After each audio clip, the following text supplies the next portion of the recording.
everyone. What's up? Am I audible, visible? जल्दी जल्दी confirm कर दो.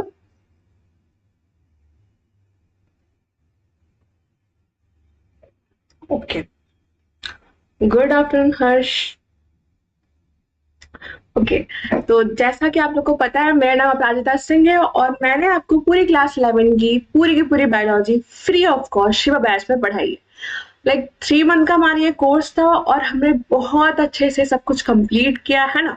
हमने एनसीईआरटी भी पढ़ी, मोस्टली सारे चैप्टर्स के. कुछ चैप्टर्स जो थे उसे मैंने उतना ज्यादा डिटेल नहीं पढ़ाया. एनसीईआरटी 1-2 ही ऐसे चैप्टर होंगे, बाकी सब कुछ मैंने एकदम लाइन टू लाइन होती है ना. एनसीईआरटी बोर्ड ही कोड की है, प्लस हैंड रिटन नोट्स, बहुत सारे डायग्राम्स के थ्रू हर कुछ से तुमको पढ़ाया.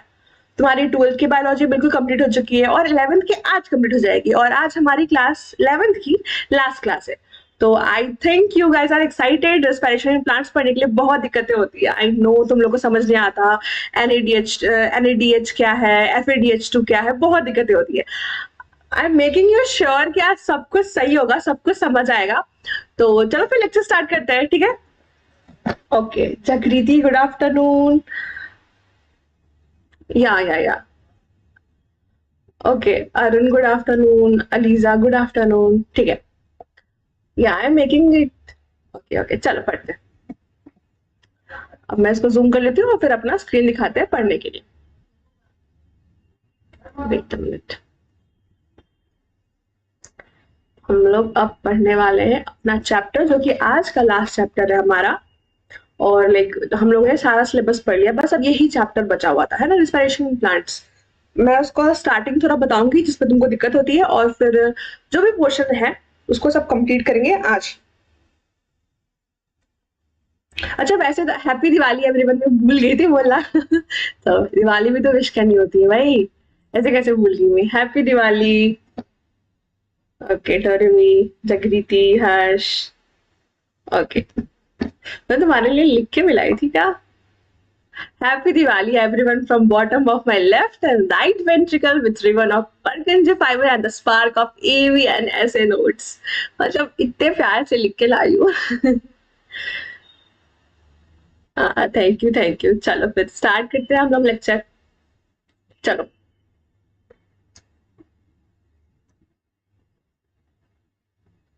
मेरे को बता दो आवाज आ रही है ना? आवाज तो आ रही है आप लोगों को मेरी? हैप्पी दिवाली. चलो पढ़ते हैं, रेस्पिरेशन पढ़ते हैं. स्टार्ट करते हैं अपना लेक्चर. 1 मिनट का टाइम दो, मैं थोड़ा सा सेटअप करना है, पिन टैप पर लगाना है वायर, फिर पढ़ते हैं.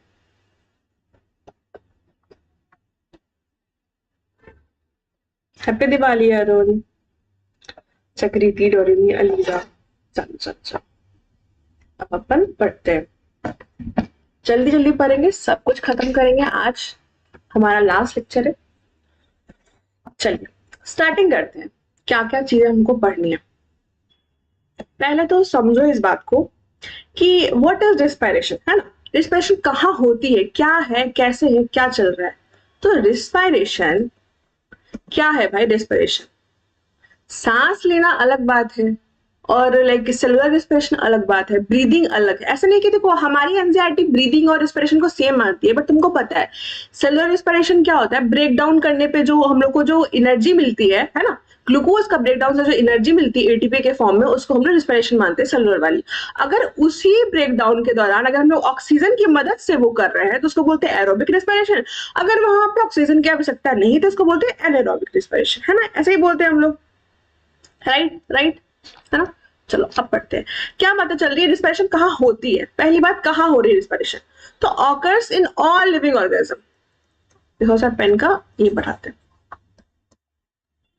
बेसिक्स चल रहा है पहले, अभी आज ही 1 शॉट में इसको खत्म करना है.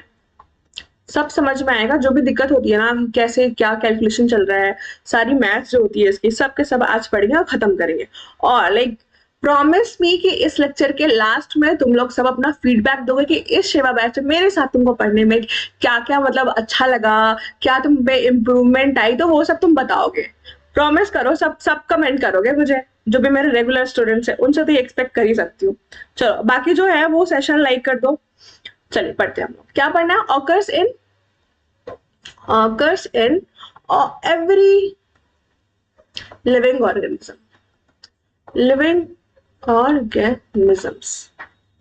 ठीक है, हाँ हाँ हाँ, ओके हर्ष, जगरीति ओके चलो। अब देखो भाई, लिविंग ऑर्गेनिज्म में ऐसा थोड़ी है कि अब बस यूनिसेलुलर वही रिस्पिरेशन करेगा, यूनिसेलुलर भी करेगा, मल्टी सेलुलर भी करेगा, हर कोई करेगा। मल्टी सेलुलर ऑर्गेनिज्म भी करेंगे रिस्पिरेशन। अब बताओ, जो मल्टी सेलुलर ऑर्गेनिज्म है उसमें क्या आता है? एनिमल्स भी आते हैं, एनिमल्स आते हैं, फिर क्या आता है? प्लांट वगैरह भी आता है, फंजाई भी आता है। तो ऐसा मत सोचना कि फंजाई नहीं करता है रिस्पिरेशन और प्लांट नहीं करता रिस्पिरेशन। भाई वो भी सांस लेते हैं। ऐसा तुम ऐसा करते हो क्या भाई? तुम दिन भर सांस मत लो, बस रात लो। हर टाइम लेता है, ऐसा नहीं है कुछ कि वो नहीं ले रहे। तो ये सारे के सारे जो है सब क्या करते हैं? रिस्पिरेशन कर रहे हैं। अब थोड़ा सा बेसिक चलते हैं कि सेलुलर रिस्पिरेशन क्या होता है। Cellular respiration, respiration what is cellular respiration? इसका मतलब क्या होता है? ग्लूकोज को, ग्लूकोज कितने कार्बन का मॉलिक्यूल है? 6 कार्बन का मॉलिक्यूल है ना। ओके, 6 कार्बन का मॉलिक्यूल, इसको हम लोग अगर तोड़ते हैं और उससे हम लोग क्या निकालते हैं? एटीपी निकालते हैं। तो क्या बोलते हैं इसको? इसको बोलते हैं सेलुलर रिस्पिरेशन। अगर यहाँ पे हम लोग ऑक्सीजन का हेल्प ले रहे हैं तो क्या बोलेंगे उसको? Aerobic respiration. अगर यहाँ पे ऑक्सीजन का हेल्प नहीं ले रहे, ऑक्सीजन यहाँ पे प्रेजेंस नहीं है, तो क्या बोलेंगे उसको? Anaerobic respiration. सिंपल सी बात थी, ये सब बेसिक्स था। अब देखो, और तुमको एक चीज सुनने को टर्म आता है क्या? Substrate level phosphorylation, oxidative level phosphorylation. ये थोड़ा समझाती हूँ, ये क्या है। देखो, अगर तुम इसको तोड़ते हो ना तो यहाँ पे इलेक्ट्रॉन निकलता है, फिर ये इलेक्ट्रॉन अगर Na+ है ना, अगर ये इसको एक्सेप्ट करता है और फिर वो ETS में जाके, ETC में जाके यानी इलेक्ट्रॉन ट्रांसपोर्ट चेन में जाके फिर उसको ATP में कन्वर्ट करता है, तो उसको क्या बोलते हैं? उसको बोलते हैं ऑक्सीडेटिव फॉस्फोराइलेशन। समझ रहे हो तुम? ये क्या है? एक तो पहले ये NADH में हो जाता है कन्वर्ट, है ना। ये क्या है? तुमको पहला सवाल यहाँ से, इस पे से 2-3 सवाल बनते हैं। पहला सवाल यही बनता है कि NAD मतलब कौन है ऐसा जो कि तुम्हारा क्या करता है? इलेक्ट्रॉन एक्सेप्टर है। इलेक्ट्रॉन कौन एक्सेप्ट करता है, या फिर होता है ना इलेक्ट्रॉन कैरियर, इलेक्ट्रॉन एक्सेप्टर कौन है। तो तुमको हमें सवाल आएगा, तुमने क्या बताना है? NAD+ is your electron. 4 से 5 बार यही सवाल पूछा जा चुका है नीट का, तो फेमस PYQ है कि बताओ कि कौन है इलेक्ट्रॉन एक्सेप्टर। तुमने क्या बताना? NAD+, NADPH, NADPH2 ऐसा कुछ नहीं बताना है, ठीक है। NAD+ is your electron acceptor. Okay, पहला सवाल ये बनता है, तुमको ये आना चाहिए, ठीक है। और ये देखो, ये कैसे चेंज कर रहा है, क्या कर रहा है? इसको बोलते हैं क्या? Oxidative phosphorylation. ये क्या मतलब? इसमें जब हम लोग ब्रेक करते हैं तो इसमें क्या होता है? एनर्जी निकलेगा। तो तुमको पता है लॉस ऑफ इलेक्ट्रॉन, एनर्जी निकलता है। लॉस ऑफ इलेक्ट्रॉन क्या बोलते हैं? ऑक्सीडेटिव फॉस्फोरिलेशन बोलते हैं। ऑक्सीडेशन उसको कहते हैं। तो इसको बस ऐसा बोल दिया गया, बस एक बार थोड़ा माइंड में बना रही हूँ, उसके बाद समझाऊंगी डिटेल में, डोंट वरी। अब डायरेक्ट ग्लूकोज तोड़ने से तुम्हारी ATP निकलती है, तब उसको क्या बोलते हैं? ये सबस्ट्रेट है तुम्हारा, ये क्या है? सबस्ट्रेट है। और सबस्ट्रेट तोड़ के तुम डायरेक्ट ATP निकालते हो, तो उसको क्या बोलते हैं? Substrate level phosphorylation. समझ रहे हो? फॉस्फोराइलेशन, ठीक है, समझ में आ गया ये बात। चलो अब आगे चलते हैं हम लोग, जो बहुत इंपॉर्टेंट चीजें आज पढ़ने वाले हैं। ये सब थोड़ा बहुत बेसिक तुमको आना चाहिए, इससे सवाल बनते हैं, ठीक है। इतना दूर समझ में आया कि ऑक्सीडेटिव क्या है और सबस्ट्रेट लेवल क्या है। तुम लोग ऑक्सीडेटिव और सबस्ट्रेट में से कंफ्यूज होते हो। डायरेक्ट अगर ग्लूकोज को तोड़ रहे हैं ATP में, तब क्या बोलते हैं? सबस्ट्रेट लेवल बोलते हैं। लेकिन अगर उसका इलेक्ट्रॉन फेंका फेंकी कर रहा है, यानी इलेक्ट्रॉन इसका क्या हुआ? NAD+ लिया, फिर उसके बाद वो जाके ETC में कराएगा, फिर ETC से फिर ATP बनेगा, तब हम लोग क्या बोलते हैं? समझ रहे हो? तब बोलते हैं क्या? Oxidative phosphorylation. बताओ समझ में आया? तो आगे बढ़ूंगी। बताओ, फोन ले रखा है मैंने, बताओ जल्दी से, तुमको समझ में आया तो फिर आगे बढ़ू। चलो सही है, चल क्या है? नॉर्मल सी बेसिक बात है। हाँ चलो, क्या है? तुमको देखो, तुमको पता होगा, ओके, तुमको पता होगा 2 तरह की सेलुलर रेस्पिरेशन होती है, एक एरोबिक और एक एनारोबिक, है ना। 2 तरह की होती है। कैसे? एक एरोबिक और एक एनारोबिक, है ना। तो एरोबिक में क्या होता है, उसमें ऑक्सीजन रहती है, और एनारोबिक में क्या होता है, ऑक्सीजन नहीं रहती। हमेशा सवाल ये पूछता है, बहुत बच्चों वाला सवाल है, तुमने गलत करके नहीं आना है, ठीक है। और तुमको ये भी पता होगा कि इससे क्या बनता है, इसमें एटीपी भी बनता है और CO2 भी बनता है, ठीक है ना। अब ये सब चीजें तुमको पता है ना कि अब ये ऑक्सीजन किसको दे देगा, ह्यूमन को दे देगा। मान लो अगर ये प्लांट है तो ये ह्यूमन को दे देगा, है ना। तो ऐसा चीज चलती है, और फिर ह्यूमन से CO2 ले लेगा। ये तो नॉर्मल चीज है, तुमको ये सब पता है। अब जो मेनली चीज है जो तुम कंफ्यूज रहते हो कैसे क्या होता है, ये समझा रही हूँ, सुनो। कि ग्लाइकोलाइसिस क्या है, क्रेब्स साइकिल क्या है, लिंकिंग स्टेप क्या है, ईटीसी क्या है। एक बार माइंड मैप बना रही हूँ कि तुम्हारे माइंड में वो क्लियर विजन हो जाए, क्योंकि तुम लोग फोटोसिंथेसिस और रिस्पिरेशन में बहुत कंफ्यूज रहते हो कि वहां पे NADPH ये सब था, यहाँ पे रिस्पिरेशन में NADPH, ये P वाला टर्म कहीं नहीं आएगा। ऐसे याद रखना, जहां पे भी NADP आ रहा है, P आ रहा है, तो ये P कहाँ का है, वो फोटोसिंथेसिस का है। यहाँ रिस्पिरेशन में एक भी जगह तुम्हारे NADPH वाला टर्म नहीं आ रहा है कहीं पे, हमेशा आएगा तो NADH प्लस आएगा या NAD आएगा, ठीक है, इस तरह का आएगा। P वाला हमेशा फोटोसिंथेसिस में आता है। तुम लोग इसमें कंफ्यूज रहते हो। एक तो पहले तुम लोग कंफ्यूज रहते हो C3 क्या होता है, केल्विन क्या होता है, C4 साइकिल क्या होता है, हैच एंड स्लैक क्या होता है, वो सब मैंने तुमको क्लियर कर दिया। कहाँ पे, cameo osmotic hypothesis, jet scheme, तुम लोग को सब मैंने बता दिया फोटोसिंथेसिस में। अब उसको इससे नहीं मिलाना है, बिल्कुल नहीं मिलाना है, ठीक है। आराम से सुनो, यहाँ पे क्या पढ़ना है, यहाँ पे तुमको 3-4 चीजें पढ़नी है। पहली क्या पढ़नी है, ग्लाइकोलाइसिस पढ़नी है। दूसरी क्या पढ़नी है, थोड़ा बहुत पढ़ोगे तुमको लिंकिंग स्टेप। फिर तीसरा क्या पढ़ना है, क्रेब्स साइकिल पढ़ना है। फिर क्या, ETC यानी इलेक्ट्रॉन ट्रांसपोर्ट चेन पढ़ना है। उसमें भी तुम्हारा सबसे पहला सवाल बनता है लोकेशन पे, सब किसका कहाँ लोकेशन है। तो ग्लाइकोलाइसिस का लोकेशन क्या है, पहला सवाल, कहाँ ये होता है। तो ग्लाइकोलाइसिस का लोकेशन कहाँ है, कहाँ ये चल रहा है, तो ये कहाँ हो रहा होता है, साइटोप्लाज्म ऑफ द सेल, ठीक है। इससे क्या होता है, ग्लूकोज यहाँ पे टूट के 2 पैरावेट बनाता है। समझ रहे हो, ग्लूकोज कितने कार्बन का होता है, 6 कार्बन का मॉलिक्यूल है। अब इसको क्या किया हमने, इसको हमने तोड़ दिया और क्या बनाया, पैरावेट बनाया, जो कि 3 कार्बन का 2 मॉलिक्यूल है। भाई यहाँ पे भी 6 था, यहाँ पे भी 6 है, लेकिन क्या वो टूट के बन रहा है, 2 मॉलिक्यूल बन रहा है 3-3 का, है तो 6 ही ना। कैसे यहाँ पे 6 कैसे पता लगा, क्योंकि यहाँ पे तुमको याद रखना है CO2 का कोई भी मतलब CO2 नहीं निकलती है। हमेशा ये लाइन याद रखनी है कि ग्लाइकोलाइसिस में तुम्हारी CO2 नहीं निकलती है। बहुत बार ये सवाल पूछा जा चुका है, समझ आ रहा है।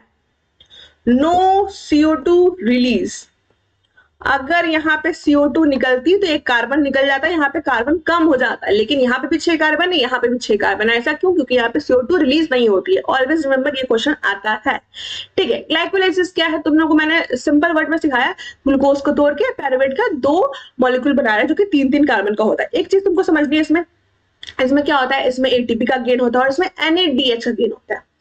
ATP क्या करेगा, ATP जो है नॉर्मल, वो क्या है, सबस्ट्रेट लेवल फॉस्फोरिलेशन है, यानी डायरेक्ट इसमें टूटा और ATP का गेन हुआ। लेकिन NADH क्या है, एक NADH, ये NADH भी आगे जाकर क्या बनाएगा, ATP ही बनाएगा। लेकिन ये बहुत टेढ़ा है, होता ना, एक जिसको सीधी बात समझ नहीं आती है, थोड़ा बहुत मतलब घुमा फिरा के एकदम करो ना, तब वो समझेगा। तो वैसे ही NADH है, ये भी ATP बनाएगा। जैसे कि ये कैसे बनाएगा, एक NADH, ये कैलकुलेशन को आना चाहिए, 3 ATP बनाता है, लेकिन ये डायरेक्ट नहीं बनाता। इसको यहाँ पे तुम्हारी ETC चल रही होती है, यहाँ पे जाता है, फिर यहाँ पे ये बनाता है क्या, ATP। यानी एक NADH से कितने ATP बनेंगे, 3 ATP बनेंगे, ठीक है। तो टोटल यहाँ पे कितना हो गया, 1 ATP, और ये यहाँ पे 3 ATP, यानी 4 ATP का गेन हो रहा होता है, ठीक है। तो ये सारी चीजें तो और सीखेंगे, और क्या क्या चल रहा होता है ऐसे। तो फिर देखो यहाँ पे ये 4 हो गया, फिर ये कितना है, इंटू 2 करेंगे, फिर ये तो एक मॉलिक्यूल का देख रहे हैं ना, यहाँ पायरुवेट कितना बन रहा है, 2 बन रहा है, यानी यहाँ पे 4 था, इंटू 2 करें, यानी 8 ATP तुम्हारे ग्लाइकोलाइसिस में बन रहा होता है। ये तुमको बस ऊपर से समझा रही हूँ, अभी समझने के लिए इतना समझो। तुम्हारी ATP कितनी बनती है, 8 बनती है। कैसे कैसे, एक ATP ये गेन होती है, और यहाँ पे क्या होती है, एक NADH होता है, और एक NADH से कितनी ATP बनती है, 3 ATP बनती है, यानी 3 और 1 कितना हुआ, 4। लेकिन हमारा मॉलिक्यूल कितना है, 2 है, यानी 4 × 2 कितना हुआ, 8 मॉलिक्यूल, सॉरी, तो कितना हुआ, 8 ATP हमारी बनती है ग्लाइकोलाइसिस में। ये तुमको समझ में आ गया। बेसिक चीजें थी, कैसे कहाँ पे कौन से स्टेप में क्या बन रहा है, ये सब आगे बताऊंगी। अब देखो, अब क्या होगा, ये तुम्हारी माइटोकॉन्ड्रिया, ये क्या है तुम्हारी, ये माइटोकॉन्ड्रिया।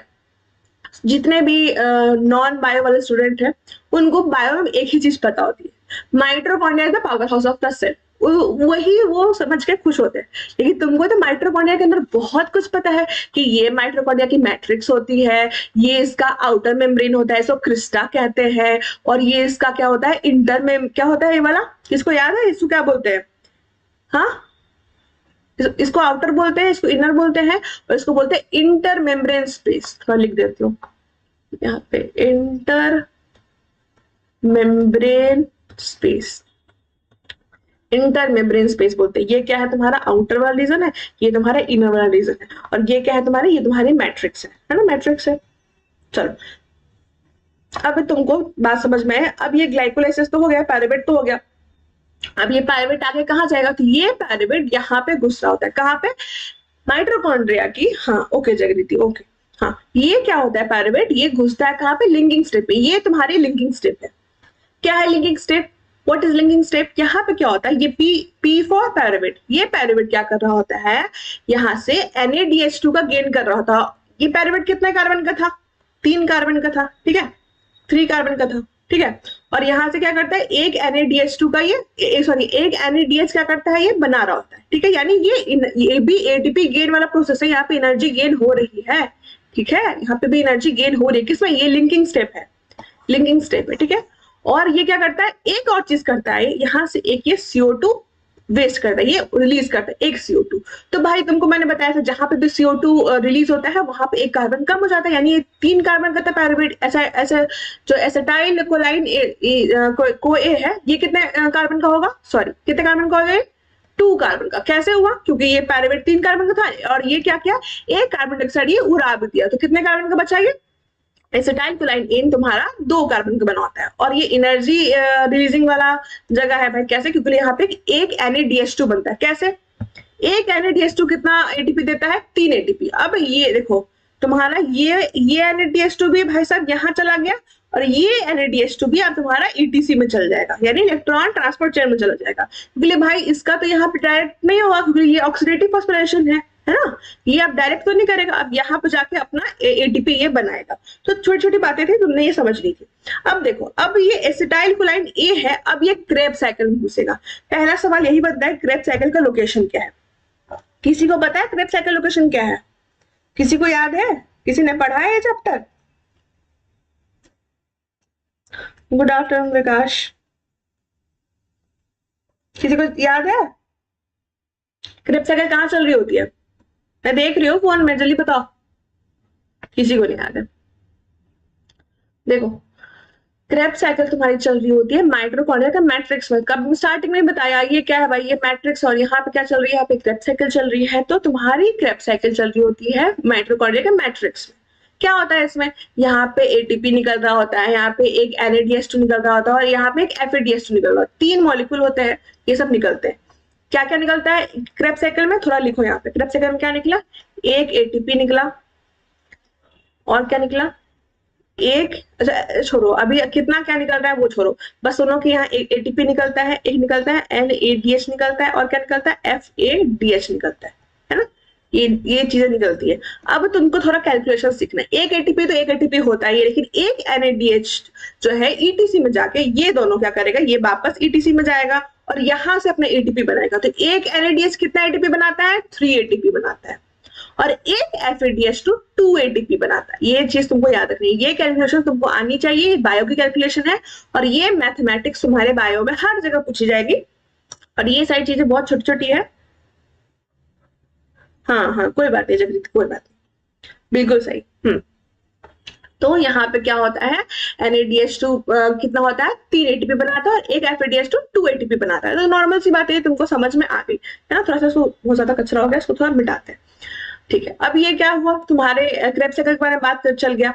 तो अब भाई अब आगे क्या होगा, अब यहाँ पे क्या होगा, ये FADH2 जो बना, यहाँ का जो NADH2 है, यहाँ का जो NADH है, सब के सब ETC में जाएगा।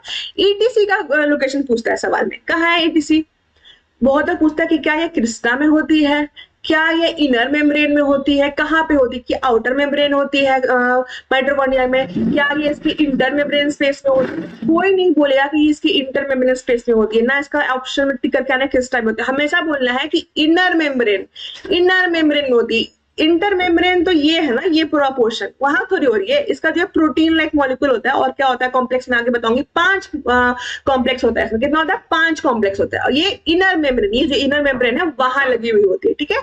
और यहाँ से इसका जो भी NADH2 है, FADH2 सबको ये ATP में चेंज करी होती है। इतना ही तुमको तुम्हारी इस चैप्टर में पढ़ने का है। क्या क्या पढ़ने का है? ग्लाइकोलाइसिस, फिर तुमको पढ़ना है लिंकिंग स्टेप, क्रेब्स साइकिल और ETC। तुमको समझ में आया क्या क्या चीज चल रही है? अब थोड़ा पढ़ाती हूँ कि आगे क्या क्या तुमको मेन चीजें तुमको जानना है। ये देखो सबस्ट्रेट लेवल फॉस्फोरिलेशन। देखो ये नोट्स बिल्कुल मेरा नहीं है, मैंने इंटरनेट से ढूंढा है। तो जिसका भी क्रेडिट गोज टू हिम और हर, मैंने बस बच्चों को पढ़ाने के लिए ढूंढा है। ओके चलो चलो अब देखते हैं substrate level of phosphorylation. Substrate level phosphorylation क्या है? ग्लूकोज से पायरुवेट बनना है ना। लेकिन क्या हो रहा है यहाँ पे? ग्लूकोज से पायरुवेट बन रहा है, तुमको मैंने कैसे बताया? डायरेक्ट बन रहा होता है। तो क्या बोलते हैं उसको? क्या बोलते हैं उसको? सबस्ट्रेट लेवल, यानी एटीपी डायरेक्ट बन रहा है। यहाँ पे डायरेक्ट बन रहा है तो क्या बोलेंगे उसको? Substrate level. लेकिन ऑक्सीडेटिव फॉस्फोरिलेशन में क्या होता है? यहाँ पे NADH2 जो होता है वो बाद में जाके एटीपी बना रहा होता है ETS में, ठीक है। चलो अब आगे देखते हैं। समझ में आ रहा है? आ रहा हो तो एक बार यस करो मुझे। ये इसका इलेक्ट्रॉन नहीं छीनता, ये इसकी एनर्जी छीन के इसको फिर वापस करता है। ये इसका इलेक्ट्रॉन छीन के फिर इलेक्ट्रॉन फेंकता है, पूरे ETC में फेंकता है इसका इलेक्ट्रॉन, और फिर जाके ATP बनाता है। तो इसका अलग चलता है। चलो अब हम लोग चलते हैं कहाँ पे? पायरुवेट यानी ग्लाइकोलाइसिस पे चलेंगे। ग्लाइकोलाइसिस का दूसरा नाम क्या होता है? किसको पता है? EMP पाथवे बोलते हैं। ग्लाइकोलाइसिस का दूसरा नाम क्या है? EMP pathway. Pen colour change करते हैं। EMP pathway, EMP pathway. Okay wait a minute.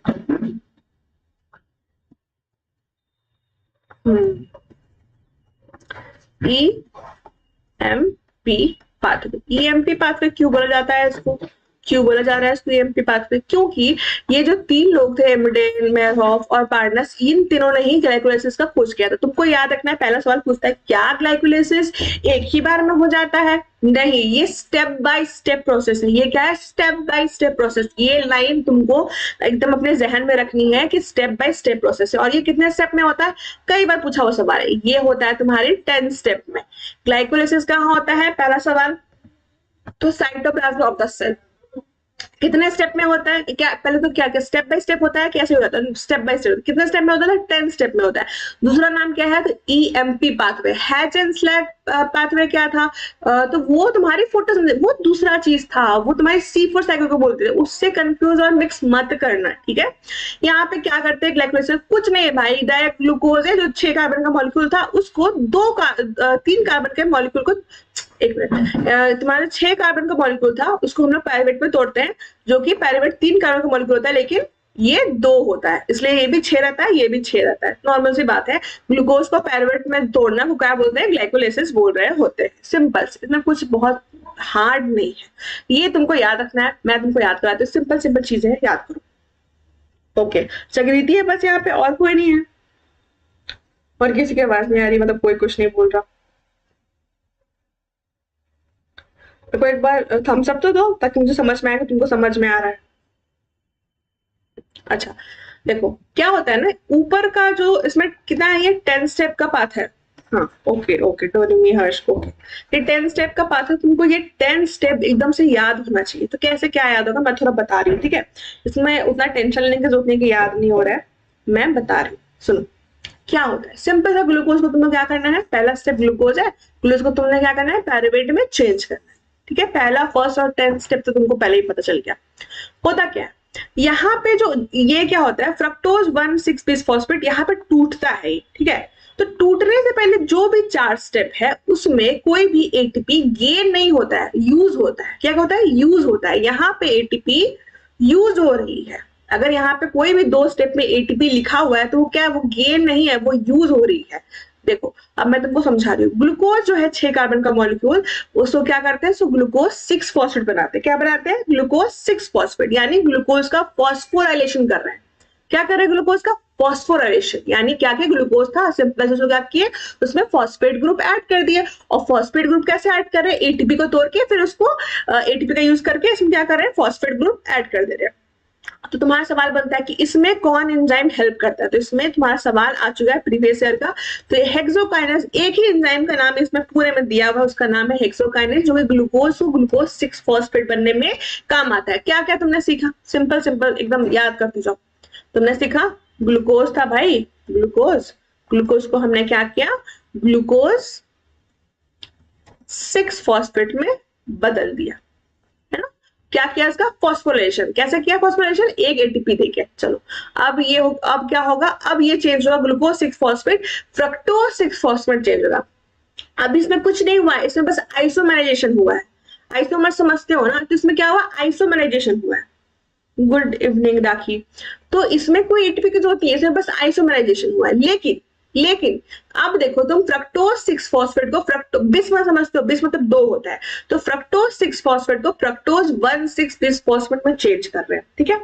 यानी क्या तुमको याद रखना है कि यहाँ पे एक और फॉस्फेट जुड़ा है, तो क्या हुआ यहाँ पे, एक और एटीपी का यूज होगा। तुमने क्या क्या सुना, एकदम से ध्यान से मेरी बात सुनो।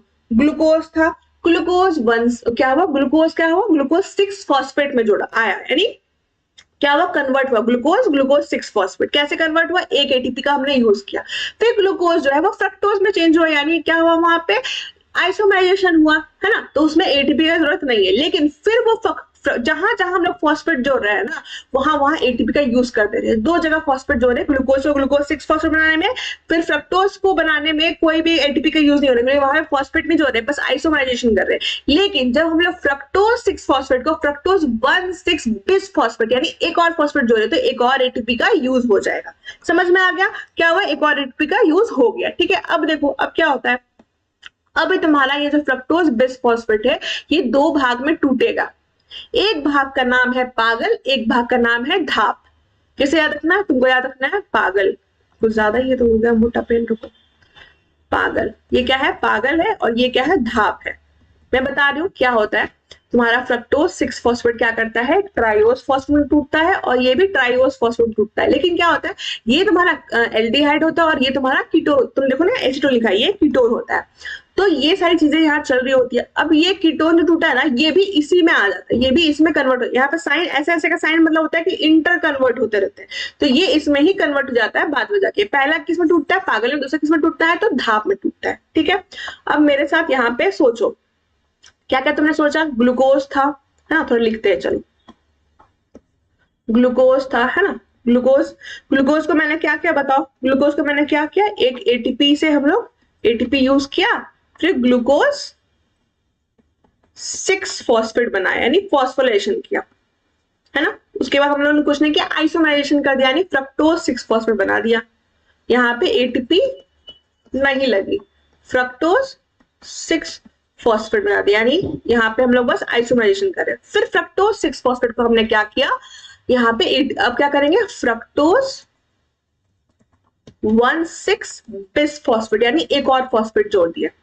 मुझे बताओ याद हो रहा है तुमको, एटीपी यहाँ पे यूज हुआ, जहां जहां हम लोग क्या कर रहे हैं, फॉस्फेट ऐड कर रहे हैं, एटीपी यूज हुआ। 2 एटीपी हमारी अब तक टूटने से पहले 2 एटीपी यूज हो गई, ठीक है। अब क्या होगा, अब यहाँ पे 2 भाग में टूटेगा, कौन कौन सा, मैंने बताया, एक पागल टूटेगा और एक क्या टूटेगा, यहाँ पे धाप टूटेगा, है ना। 2 भाग में टूट रहा है। अब देखो पागल धाप क्या है, समझ में आ रहा है, समझ में आ रही है मेरी बातें। चलो क्या देखो, यहाँ पे तुम सेंटेंस पढ़ो, ग्लिसरॉल्डिहाइड 3 फॉस्फेट और ड्राई हाइड्रोक्सी एसीटोन फॉस्फेट। तुम जब तुम्हारे एनसीईआरटी में देखोगे, यहाँ पे इसको पागल ही बोला जाता है, वैसे पीजीएल है, बट मैं पागल याद करा, तुमको याद रहेगा, पागल और धाप। तो इसको बोलते हैं डाई हाइड्रोक्सी एसीटोन और फॉस्फेट। इसका समझ रहे हो तुम, डी से इसको करते हैं, डी हाइड्रोक्सी का ऐसे यहाँ लेते हैं, ए यहाँ लेते हैं, और पी यहाँ लेते हैं, उसको धाप हिंदी मतलब शॉर्ट फॉर्म में बोल देते हैं, ठीक है, और इसको पागल बोल देते हैं। तुमको समझ में आ गया, एक एल्डिहाइड होता है, कीटोन होता है, दोनों इंटर कन्वर्ट होते हैं, तो ये भी बाद में जाके इसमें ही कन्वर्ट हो जाता है। समझ में आ गया। अब देखो, अब बाकी का जो 5 स्टेप है, उसमें तुमको क्या क्या सीखना है, उसमें तुमको क्या क्या सीखना है, अब सीखो। क्या सीखना है उसमें, कुछ नहीं है भाई, ये क्या हुआ, इंटर कन्वर्ट हुआ। अब तुमको मैंने बताया था जहां जहां पे क्या होगा, ओके जगरीति को समझ में आ रहा है। अब तुमको ये जो दोनों टूटा है ना, उसके बाद जो एक और स्टेप आएगा, यानी 2 टूटा पागल और धाप, उसके बाद जो नेक्स्ट स्टेप है वो क्या है, 1,3 बिस फॉस्फोग्लिसरिक एसिड। ये तुम्हारा एनर्जी यील्डिंग स्टेप है। क्या है, एनर्जी यील्डिंग स्टेप, ठीक है, क्या है तुम्हारा एनर्जी यील्डिंग स्टेप। इसको शॉर्ट फॉर्म में क्या बोलते हैं, इसको बोलते हैं बीपीजीए, बीपीजीए इसको बोलते हैं पीजीए, ठीक है, इसको बोलते हैं, इसको शायद बोलते हैं 2PGA। एक मिनट, इसको छोड़ो, इसको छोड़ दो, इसको बोलते हैं पेप। अच्छा छोड़ो, अब तुम पहले यहाँ दोनों को समझो। ग्लूकोज, ग्लूकोज 6 फॉस्फेट, एक एटीपी गया। ग्लूकोज 6 फॉस्फेट से फ्रक्टोज 6 फॉस्फेट, कुछ नहीं गया। Fructose 6 phosphate, fructose 1,6 bis phosphate, एक एटीपी गया। पागल और धाप में टूटा, फिर धाप आपस से पागल दोनों में इंटर कन्वर्ट हुए, और फिर उसके बाद जो प्रोसेस आएगा, उसके बाद जो स्टेप है उसका नाम है 1,3 बिस फॉस्फोग्लिसरिक एसिड, जो कि हाई एनर्जी यील्डिंग स्टेप है। यहाँ पे NaDH2 बनेगा। इसको 2 क्यों कर रहे हैं, इसको 2 क्यों कर रहे हैं, इसको 2 क्यों कर रहे हैं, क्योंकि भाई एक तो ये था ही, एक तो इसका भी तो है, तो इसको सबको बनाने के बाद इंटू 2 कर देते हैं। इसलिए तो यहाँ पे एक पैरावेट बनाने के बाद, क्योंकि ये वाला भी तो था, ये भी तो इसमें कन्वर्ट हुआ है, तो इंटू 2 कर देते हैं। समझे, तुमको आया ना बात समझ में। तो क्या हुआ यहाँ पे, फॉस्फेट जो था, जो पागल था, वो किस में कन्वर्ट हुआ, बीपीजे यानी बिस फॉस्फेट ग्लिसरिक एसिड में कन्वर्ट हुआ। और ये प्रोसेस क्या है, देखो पहला 2 प्रोसेस, जो 5वां है उसके बाद क्या होगा, पहला 2 प्रोसेस एकदम भाई काम करेगा, फिर जो थर्ड प्रोसेस है इसमें ये थक जाएगा भाई, मैं आराम, फिर उसके बाद ये दोनों में ये काम करेगा। ठीक है, थर्ड वाले में थक जाता है। कैसा होता है, पागल से क्या हुआ, बीपीजीए बना, इसमें इसने बहुत हाई यील्डिंग, समझो 3 एटीपी बन रहा है NaDH2 से, तुमको पता है ना, यहाँ पे हाई यील्डिंग एनर्जी वाला प्रोसेस है ये। उसके बाद बीपीजीए से क्या बनता है, पीजीए बनता है, यानी क्या 3 फॉस्फोग्लिसरिक एसिड। ये भी क्या है, ये यहाँ पे एटीपी यूज नहीं हो रहा है, यहाँ पे एटीपी गेन हो रहा है। यहाँ पे क्या हो रहा है, एटीपी गेन, यहाँ पे एटीपी गेन हो रहा है। ठीक है, उसके बाद क्या होगा, ये थक गया, 2 बार एनर्जी गेन किया, उसके बाद ये थक गया, बोला भाई फॉस्फोग्लिसरिक एसिड से लेके 2 फॉस्फोग्लिसरिक, यहाँ पे 3 था, यहाँ 2 था। ठीक है, तब यहाँ पे कोई भी काम नहीं करता, आराम से थका रहता है, बोलता है आई वांट रेस्ट। उसके बाद क्या करता है, 2 फॉस्फोग्लिसरिक एसिड से, यानी जो 2PGA, ये मान लो 3PGA, इसको मान लो 2PGA, ये पेप में कन्वर्ट होता है, फॉस्फोइनॉल पैरावेट में कन्वर्ट होता है। उसमें क्या करता है, इसमें ये वाटर रिलीज करता है। क्या करता है, वाटर रिलीज करता है। समझ में आ रहा हो, तुम समझ में आ रहा है, तुमसे पूछेगा डिहाइड्रेशन का स्टेप बताओ, तुमने क्या बताना है, 2 पेप जब पेप में, 2PGA जब पेप में कन्वर्ट हो, उसके बाद क्या बनता है, पेप से जब पैरावेट होता है तब यहाँ पे एटीपी का एक और गेन होता है। तो कितनी एटीपी का गेन हुआ, एक यहाँ पे और एक यहाँ पे गेन हुआ है ना, और एक NaDH का गेन हुआ है ना। चलो अब एक बार समझते हैं जो तुमको मैंने समझाया है, एक बार समझते हैं। तुमको यहाँ तक तो समझ में आ गया, पागल से क्या हुआ, पागल से क्या बना तुम्हारा, बताना, बहुत हाई यील्डिंग प्रोसेस था, यहाँ पे NaDH2 लगा था, एक बना था, है ना। क्या बना था यहाँ पे, बताओ मुझे, थोड़ा पेन चेंज करते हैं। तुम्हारा क्या बना था, 3 BPGA बना था ना, बताओ मुझे, मैं सही बोल रही हूँ कि 2 BPGA बना था, 2 BPGA बना था शायद, बताओ बताओ, तुम नहीं पढ़ रहे क्या, NCERT नहीं खोल रखी क्या, बताओ। 2 BPGA, 2 BPGA यानी 2 बिस फॉस्फोग्लिसरिक एसिड। उसके बाद क्या हुआ, उसके बाद क्या हुआ, यहाँ पे भी फिर से एक एटीपी का गेन हुआ, और ये क्या बनाया, क्या बनाया, ये 3PGA। फिर ये बोला, ये 2PGA बना, और ये बोला कि भाई मैं यहाँ कुछ नहीं करूंगा, मैं थक चुका हूँ। फिर बोला कि भाई अब 2PGA से क्या बनेगा, ये पेप बनेगा, पेप बनेगा। अब बोलेगा कि भाई यहाँ से क्या करूंगा, पानी का डिहाइड्रेशन करूंगा, पानी वाटर लॉस करूंगा। ठीक है, अब ये बोला अब मैं बनने वाला हूँ क्या, पैरावेट। ठीक है, आप कहने वाला हूँ पैरावेट बनने वाला हूँ। ठीक है, स्पेलिंग देख लेना। तो यहाँ पे मैं क्या करूंगा, एक एनर्जी गेन करूंगा 1 ATP। तो कितना एटीपी हुआ, यहाँ पे 1 ATP यहाँ हुआ, 1 ATP यहाँ हुआ, यानी 2 ATP का गेन हुआ, है ना, और एक NaDH2 का गेन हुआ, यानी 2 ATP, और ये आगे जाकर कितना एटीपी बनाएगा, ये बनाया कितना, 3 ATP, है ना, हाँ है ना।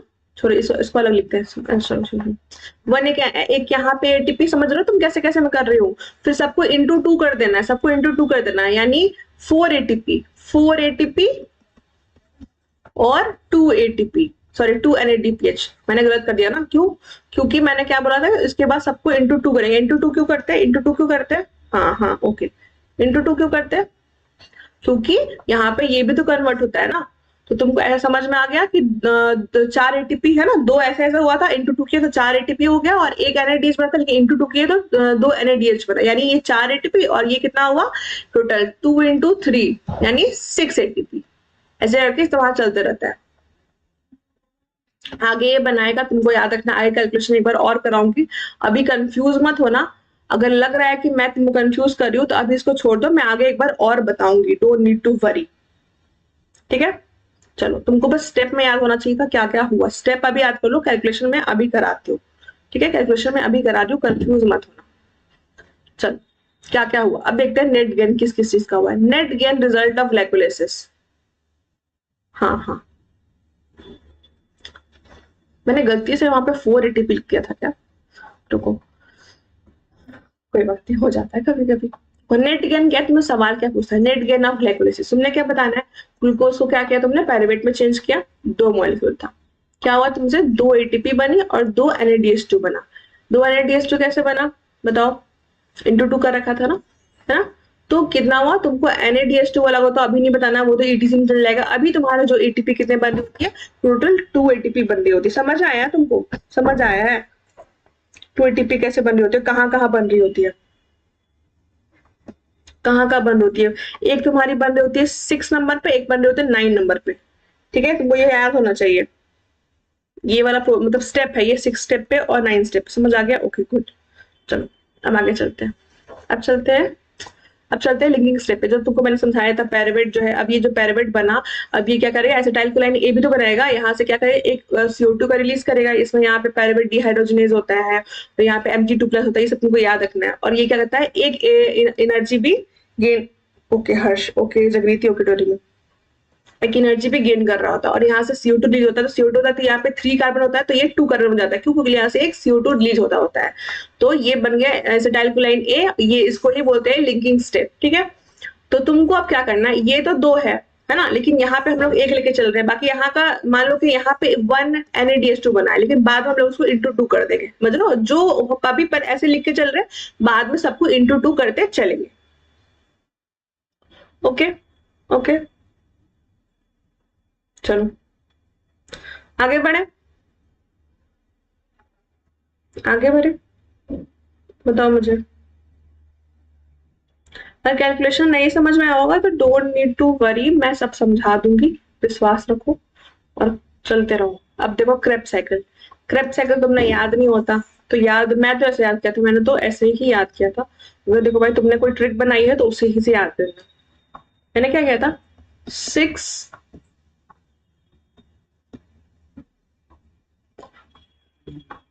SMO, 6 SMO किया था, ये क्या है, 6 SMO मैं बोलती थी, मुझे याद आता, 6 SMO ये स्टेप का नाम है सारा, CIKS SMO, अभी मैं दिखाऊंगी। एक तुम्हारी फ्यूरमिक एसिड ये सब नहीं दिया हुआ है, बट यार बहुत बार सवाल पूछा है प्रीवियस ईयर में, पिछला तो मैं थोड़ा सा लिख भी आई हूँ ताकि तुमको याद रहे, एक बार समझ लो। अच्छा, एसिटाइल कोलाइन ए में हम लोग लिंकिंग स्टेप तक सीख के आए थे, है ना, फिर यहाँ पे हम लोग को साइकिल चलाना है। एक तो पहला तुम्हारा सवाल बताइए कहाँ हो रहा है, तो मैट्रिक्स ऑफ माइटोकॉन्ड्रिया, दूसरा सवाल, दूसरा नाम कैसा नाम है, TCA cycle, try carboxylic acid cycle बोलते हैं शायद। तो अच्छा, फर्स्ट प्रोडक्ट पे ही सारा नाम रखा था है, तो हो सकता है जो सिट्रेट हो वो उसमें 3 कार्बोक्सिलिक एसिड हो, ऐसा हो सकता है ना, तो देखो भाई मैंने नहीं देखा है इसका स्ट्रक्चर, बट हो सकता है कि ऐसा हो रहा हो। अच्छा ये बताओ कि फोटोसिंथेसिस वाली लेक्चर लेक्चर देखी थी तुमने, बताओ, फोटोसिंथेसिस वाली लेक्चर देखी थी तुमने।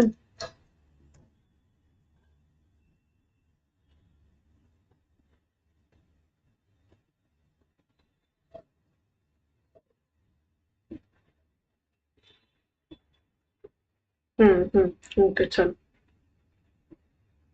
चलो अब चलते हैं हम लोग क्रेब साइकिल पे, क्रेब साइकिल चलते हैं, यानी TCA साइकिल, क्या क्या चीजें उसमें हो रही है। जो एसिटाइल कोलाइन ए है पहली बार इंटर करता है, यहाँ पे साइट्रेट सिंथेज होता है, फिर वो किस में कन्वर्ट करता है, सिट्रेट में कन्वर्ट करता है। मैंने 6 SMO बोला है, 6 SMO, सी से यार सिट्रेट तुमको याद रहेगा, उसके बाद क्या तुमको याद रहेगा, आई, है ना, आइसो सिट्रेट, यहाँ पे क्या हुआ, डायरेक्ट बस आइसोमराइजेशन हो रहा है, इसमें कुछ अलग नहीं हुआ है, इसलिए यहाँ पे कुछ गेन नहीं हो रहा है। ठीक है, पहले तुमको सवाल पूछता है कि ये कितने कार्बन का है, ये कितने कार्बन के, ऐसे सवाल आते हैं, तो वो सारे सवाल भी मैं तुमको बताऊंगी कि ये कितने कार्बन का है, ये कितने कार्बन का है, सबके सब सिखाऊंगी, बस पेशेंस रखो। तुमको मैंने क्या बताया था, ओके ओके ओके,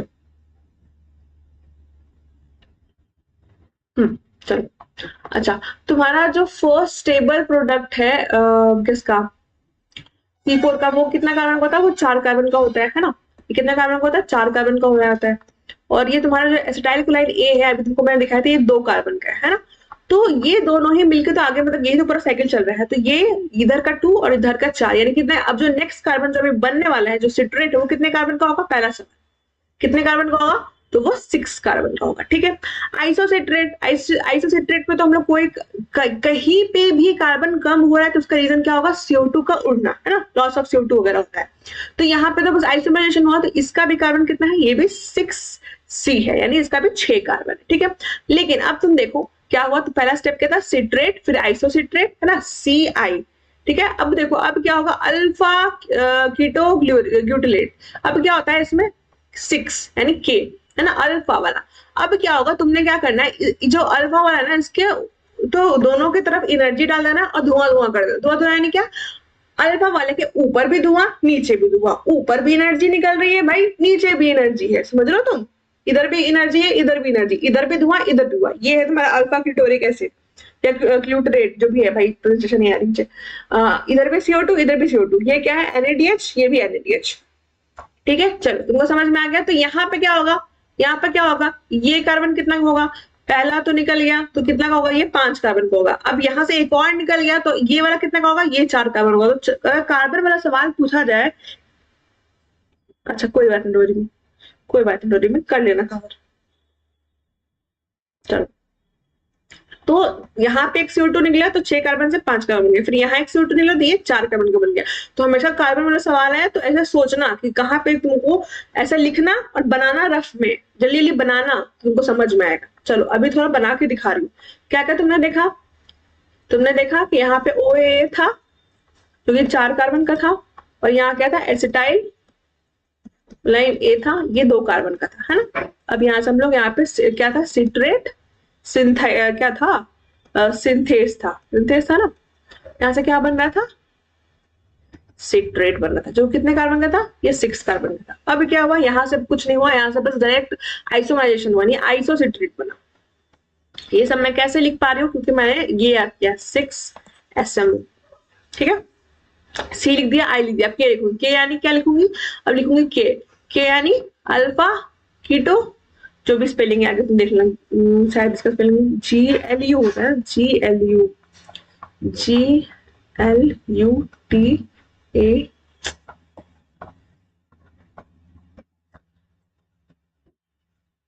चलो ये होता है स्पेलिंग इसका। अब इसके बाद क्या था, CKS, S के क्या होगा, S का क्या है, सक्सेनाइल कोएंजाइम A। ठीक है। तुमने क्या मैंने बताया कि अल्फा वाले के ऊपर नीचे दोनों तरफ CO2 निकल रहा होता है, CO2 निकल रहा होता है, और इधर क्या होती है, इधर NADH यानी एनर्जी बन रही होती है। NADH इधर भी बन रहा है, इधर भी बन रहा है। तुमको याद हो गया, CIKS, यहाँ तक तुमको CIKS याद हो गया। कैसे कैसे याद हुआ, इधर सिट्रेट था, आइसोसिट्रेट था, अल्फा कीटो वाला था, अल्फा कीटो के ऊपर नीचे दोनों क्या हुआ, धुआं धुआं हो गया, और दोनों पे एनर्जी भी आ गई। ठीक है। अब देखो S से तुमको याद क्या रखना है। अब जो ये S वाला है ना, एक सक्सेनाइल कोएंजाइम A और एक सक्सिनेट आता है, सक्सिनेट आता है, विकास यादव हेलो।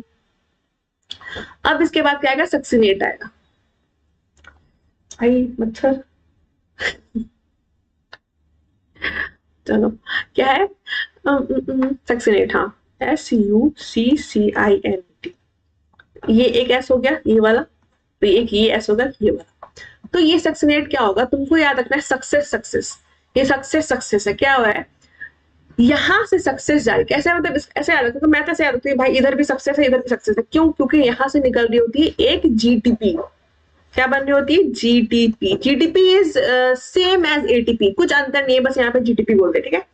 यहाँ पे ये भी पूछा है क्या, GTP ऑक्सीडेटिव फॉस्फोरिलेशन है, जी नहीं, वो ऐसा नहीं है कि वो ETC में जाकर कन्वर्ट होती है, नहीं, ये सबस्ट्रेट लेवल फॉस्फोरिलेशन है। क्या GTP क्या है तुम्हारी, सबस्ट्रेट लेवल फॉस्फोरिलेशन। तुमको समझ में आ गया। अब क्या हुआ, क्या तुमको क्या क्या सीखने को मिला है, सिट्रेट 6 कार्बन, एसिट्रेट 6 कार्बन, अल्फा कीटोरिक के ऊपर एक CO2 उड़ गया, यानी ये 5 कार्बन, सक्सेनाइल कोएंजाइम A, ये भी कितना होगा, एक CO2 उड़ गया, यानी ये 4 कार्बन। अब इसके बाद क्या होगा, अब इसके बाद जो भी आता जाएगा सबका 4 कार्बन, क्योंकि भाई हमको साइकिल चलानी है, और साइकिल चलाने के बाद जो OA था, हम लोगों ने पिछले चैप्टर में पढ़ा था हम लोगों ने, ऑक्सो एसिटाइल क्या था, कोई एसिड था, तो वो भी 4 कार्बन का हो रहा था। ठीक है, चलो अब क्या करते हैं हम लोग, अब सक्सिनेट के बाद देखते हैं, सक्सिनेट के बाद क्या आता है, ये देखो सक्सिनेट। ओके बैक लो, तो पुराना मैसेज है, समझ में आ रहा है तुमको जो मैं समझाने की कोशिश कर रही हूँ? मुझे नहीं पता, मैंने ये वाला चैप्टर ज्यादा किसी को पहले समझाया नहीं है, तो आई डोंट नो कि मैं तुमको समझा पा रही हूँ कि नहीं समझा पा रही हूँ। समझा पा रही हूँ? बताओ तो दो कम से कम, समझ रहे हो?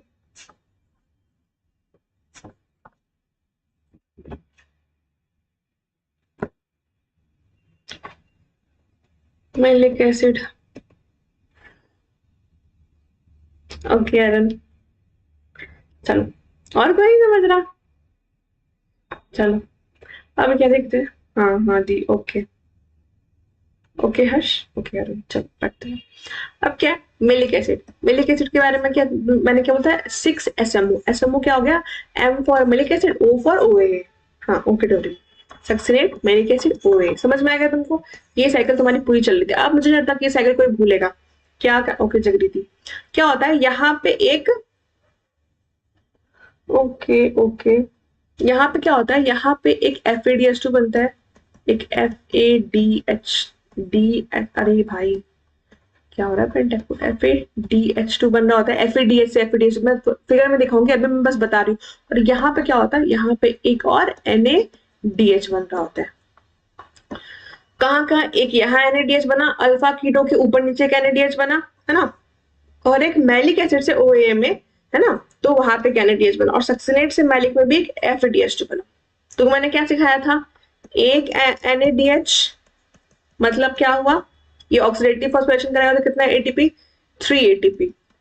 और अगर एक FADH है, अगर वो कर रहा है क्या, ऑक्सीडेटिव फॉस्फोरेशन, तो कितना ATP, 2 ATP।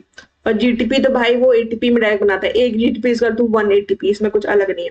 क्या कहता है, 6 SMO, तुम अभी भी हार्ड लग रहा है डोरे में, बहुत इजी समझा रही हूँ, देखो मैं बना बना के समझा रही हूँ, कुछ नहीं हार्ड है, मन से हटा लो। देखो क्या तुमको मैंने सिखाया, सिट्रेट है, सिट्रेट से क्या आया, आइसोसिट्रेट आया, आइसोसिट्रेट, दिमाग से हटा ही लो कि ये हार्ड है, वरना फिर ना कभी नहीं आएगा। आइसोसिट्रेट है, कुछ नहीं हुआ, यहाँ पे 6 कार्बन सब है। अब क्या होगा, अब क्या होगा, यहाँ पे 6 SMO, CI अब यहाँ पे अल्फा कीटो कर दो, अल्फा कीटो वाला आ जाता है, फिर उसका क्या गया, एस यानी क्या, एस यानी क्या, यहाँ पे सक्सिनाइल क्या होगा, कोएंजाइम ए रहेगा, फिर क्या होगा, इधर से क्या आता है, सक्सिनेट आता है ना, सक्सिनेट, थोड़ा स्पेलिंग देख लेना भाई, मैं ऐसे लिख दे रही हूँ, दोबारा समझा रही हूँ इसलिए, सक्सिनेट आता है। उसके बाद क्या आता है, एम यानी मेलिक एसिड, मेलिक एसिड आता है, ठीक है। उसके बाद क्या आता है, OA आ जाता है, ठीक है। यही तुम्हारा सीक्वेंस रहता है, क्या क्या हो रहा है देखो, इसके बाद आता कुछ नहीं होता, यहाँ बस आइसोमरेशन होता है, लेकिन अल्फा के ऊपर नीचे क्या होगा, यहाँ पे CO2 निकल रहा होता है, यहाँ पे CO2 निकल रहा होता है, यहाँ पे एनर्जी बन रही होती है NADH, यहाँ पे भी एक NADH बन रहा होता है, कुछ नहीं हुआ, बस एनर्जी बनी। एक तुमको मैंने बताया सक्सेस, S से S यानी सक्सेस हो रहा है, तो क्या हो रहा है भाई, यहाँ पे सक्सेस ये हो रहा है कि यहाँ पे एक GTP बन रही होती है। अब सक्सिनेट से मैलिक एसिड जब बनता है तो क्या होता है, यहाँ पे एक FADH बनता है, यहाँ इसका बहुत अच्छा काम है। यहाँ पे क्या होता है, तो मैं आगे बताऊंगी जब ETC पढ़ाऊंगी। डोरी में समझने की कोशिश करो ना, सब समझ में आ जाएगा। ETC जब पढ़ाऊंगी यानी इलेक्ट्रॉन ट्रांसपोर्ट चेन, तो तुमको पता लगेगा कि यहाँ पे एक एंजाइम होता है जिसका नाम होता है सक्सिनेट डिहाइड्रोजिनेस, ठीक है। वो जो इनर माइटोकॉन्ड्रियल होता है ना, वहां पाया जाता है, तुमको अभी नहीं जानना, आगे बताऊंगी। और यहाँ OA से मिलके जाता है, तो फिर एक NADH बनना होता है, यानी क्या क्या बना, 1 2 3, यानी क्या बना, 3 NADH बना, और क्या बना, एक FADH बना, और एक क्या बना, एक GTP बना, ठीक है। और क्या बना, और क्या बना, और इधर से क्या आ रहा था, यहाँ एसिटाइल कोलाइन A था ना, वो जब लिंकिंग रिएक्शन हो रहा था तो वहां पे भी एक NADH बन रहा था ना, एक NADH वहां बन रहा था, ठीक है। कोई बात नहीं अल्फिया, कोई बात नहीं, कोई बात नहीं, इट्स ओके, इट्स ओके। पर देख लेना, इंपॉर्टेंट चैप्टर, तुमको तो पता ही है इंपॉर्टेंट चैप्टर है। कल क्लास में कोई नहीं आया था, अल्फिया, अरुण और बस यही दोनों बच्चे थे। मैंने इन दोनों को ही पढ़ाया, बहुत अच्छे से लोगों ने पढ़ा। तो मैं जानती हूँ तुम हमेशा पढ़ती हो, और शायद डोडीमी और हर्ष लोगों ने बताया था, एक्सक्यूज बता के गए थे। अभी दिवाली का टाइम है तो आई नो की होती है। जो भी लोग आ रहे हो भाई सेशन लाइक कर दिया करो, चले जाते हो ऐसे ही। आज लास्ट लेक्चर है, सब लोग अपना फीडबैक जरूर देना। चल, तुमको इतना कुछ समझ में आ गया, तुम्हारे माइंड में सब कुछ दिमाग में बन चुका है, ऐसा कहीं नहीं है कि तुमको समझ नहीं आया। अब कैलकुलेशन सिखाऊंगी, कैलकुलेशन के लिए डरो मत, कैलकुलेशन सबसे इजी है, डरना तो है ही नहीं इसमें, कुछ डरने वाली की बात नहीं है। क्या क्या चल रहा है तुमको समझना है बस, वो मैं समझा चुकी हूँ। अच्छा, कैसे कैसे चेंज हो रहा है, जीडीपी होता है वो जीडीपी में चेंज होता है, फिर इससे क्या होता है, एटीपी एडीपी जो है वो एटीपी में चेंज होता है। क्या है कैसे है वो अभी समझते हैं कैलकुलेशन वर्क, ठीक है। अच्छा, कैसे कैसे हुआ, यहाँ पे क्या हुआ, 3 NADH बना है ना, NADH यहाँ पे, सॉरी NAD से NADH बना, ये तुमको पता है ना। हाँ दी, हाँ चलो, ये देखो, ये तुम्हारा 1 2 3, यानी एक मैलेट, यानी मैलेट को ही मैलिक एसिड बोलते हैं। अच्छा, फ्यूमेरिक मैंने तुमको नहीं पढ़ाया, मैं लेके आई थी, पर तुम्हारी एनसीईआरटी में नहीं, तो ऊपर ध्यान दो। शायद तुम्हारी एनसीईआरटी में एक और नहीं है, कुछ नहीं है क्या, एक सक्सेनाइल कुंजाइम ए नहीं है, बट इसको ऐड कर लेना, तुम्हारे सेंटेंस में लिखा है, लेकिन उसको मतलब डायग्राम में नहीं दिया, तो यहाँ पे ये वाला जरूर ऐड कर लेना, ठीक है।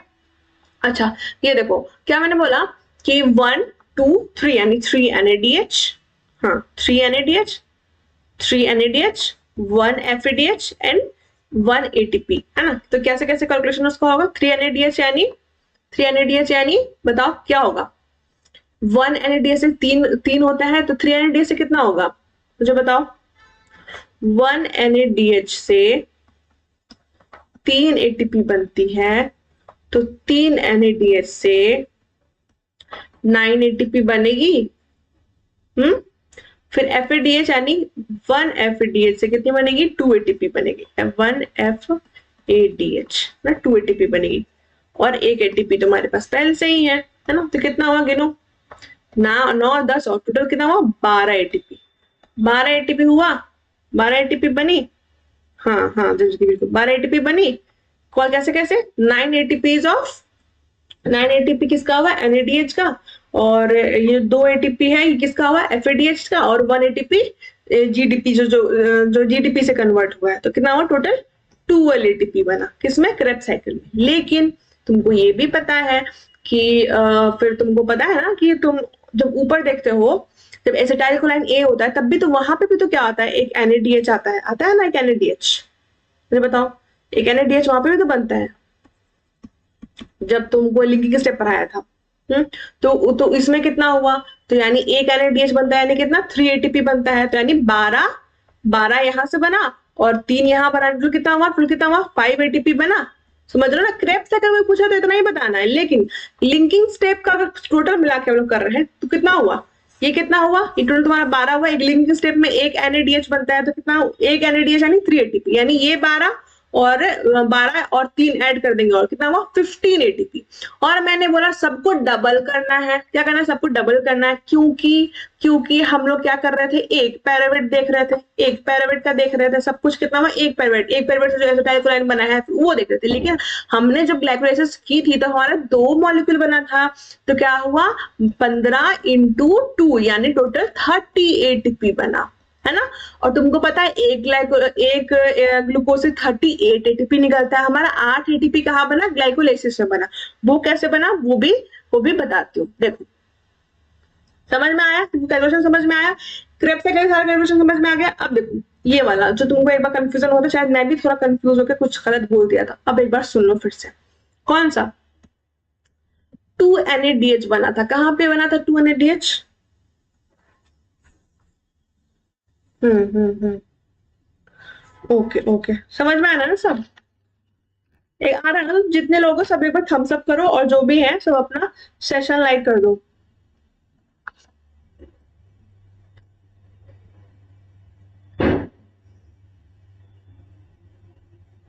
चलिए बताओ, समझ में आ रहा है, थम्स अप दे दो, जगदीति को आ रहा है, हर्ष को आ रहा है।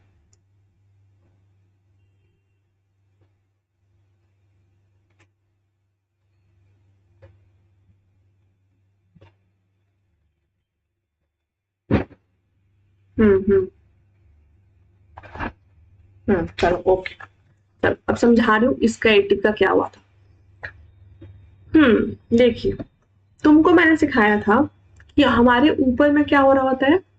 ऊपर में थोड़ा सा सुनो, इसका जो एटीपी का जो सीन है वो सिखाती हूँ। अच्छा, एक सीन तो तुमको समझ में आ गया। क्लियर कर लो कि इसमें एक NADH बन रहा होता है, एक NADH हमारे ग्लाइकोलाइसिस पर, इस वाले प्रोसेस में, है ना, जो तुम्हारा पागल थे जब 2BPG सॉरी 1 था ना, 1,3-bis-phosphate ये वाला जब बन रहा था, तो यहाँ पे एक NADH बन रहा, और यहाँ पे कहीं NADH नहीं बना, यानी यहाँ से 3 ATP तो इसकी पक्की है ना। लेकिन तुमको ये भी पता है क्या कि यहाँ पे पैरविक एसिड बनती है, तो जो क्या होता है वो 2 मॉलिक्यूल होता है, यानी यहाँ पे टोटल कितना हुआ 2, यानी कितना हुआ यहाँ पे तुम्हारा पक्का कितना है 6 ATP पहले से बना हुआ है ना। अब तुमको ATP वाला जो है, बस केवल ATP वाला वो चीज देखनी, ATP वाला सीन देखना, वो समझाते हो। देखो, हाँ चलो ओके, चलो सुनो, ATP का क्या सीन है। तुम्हारे फर्स्ट और थर्ड वाले स्टेप में क्या हुआ था, 2 मोल ATP का लॉस हुआ था, ATP का लॉस हुआ था, है ना। और जो तुम्हारा 6 और 9 था उसमें क्या हुआ था, ATP गेन हुआ था, है ना। 4 मोल ATP गेन हुआ था। ATP बस एक बार लिख देने दो, फिर मैं समझाऊंगी एक बार अच्छे से फिर से। तो कितना हुआ मुझे बताओ। 4 हुआ था और इधर से 2 लॉस हो गया, यानी 4 - 2 करेंगे ना तो कितना बचेगा, केवल नेट गेन 2 ATP का हुआ। हमने 4 ATP बनाई थी, हमने यहाँ पे 4 ATP बनाई। कैसे बनाई 4 ATP, एक यहाँ पे ATP बनाई, एक यहाँ ATP बनाई, इंटू 2 किया, यानी कितना हुआ 2 × 2 यानी 4 ATP बनाई। लेकिन हमने उसमें से फिर खर्च भी तो की, हम लोगों ने कितनी खर्च भी तो की 2 ATP, यानी 4 - 2 2 ATP, गेन कितना हुआ 2 ATP का हुआ। समझ में आ गया। और हम लोगों ने NADH कितना बनाया 6 ATP बनाया, और +2 यानी टोटल कितना हुआ 8 ATP हमारे ग्लाइकोलाइसिस में बनी।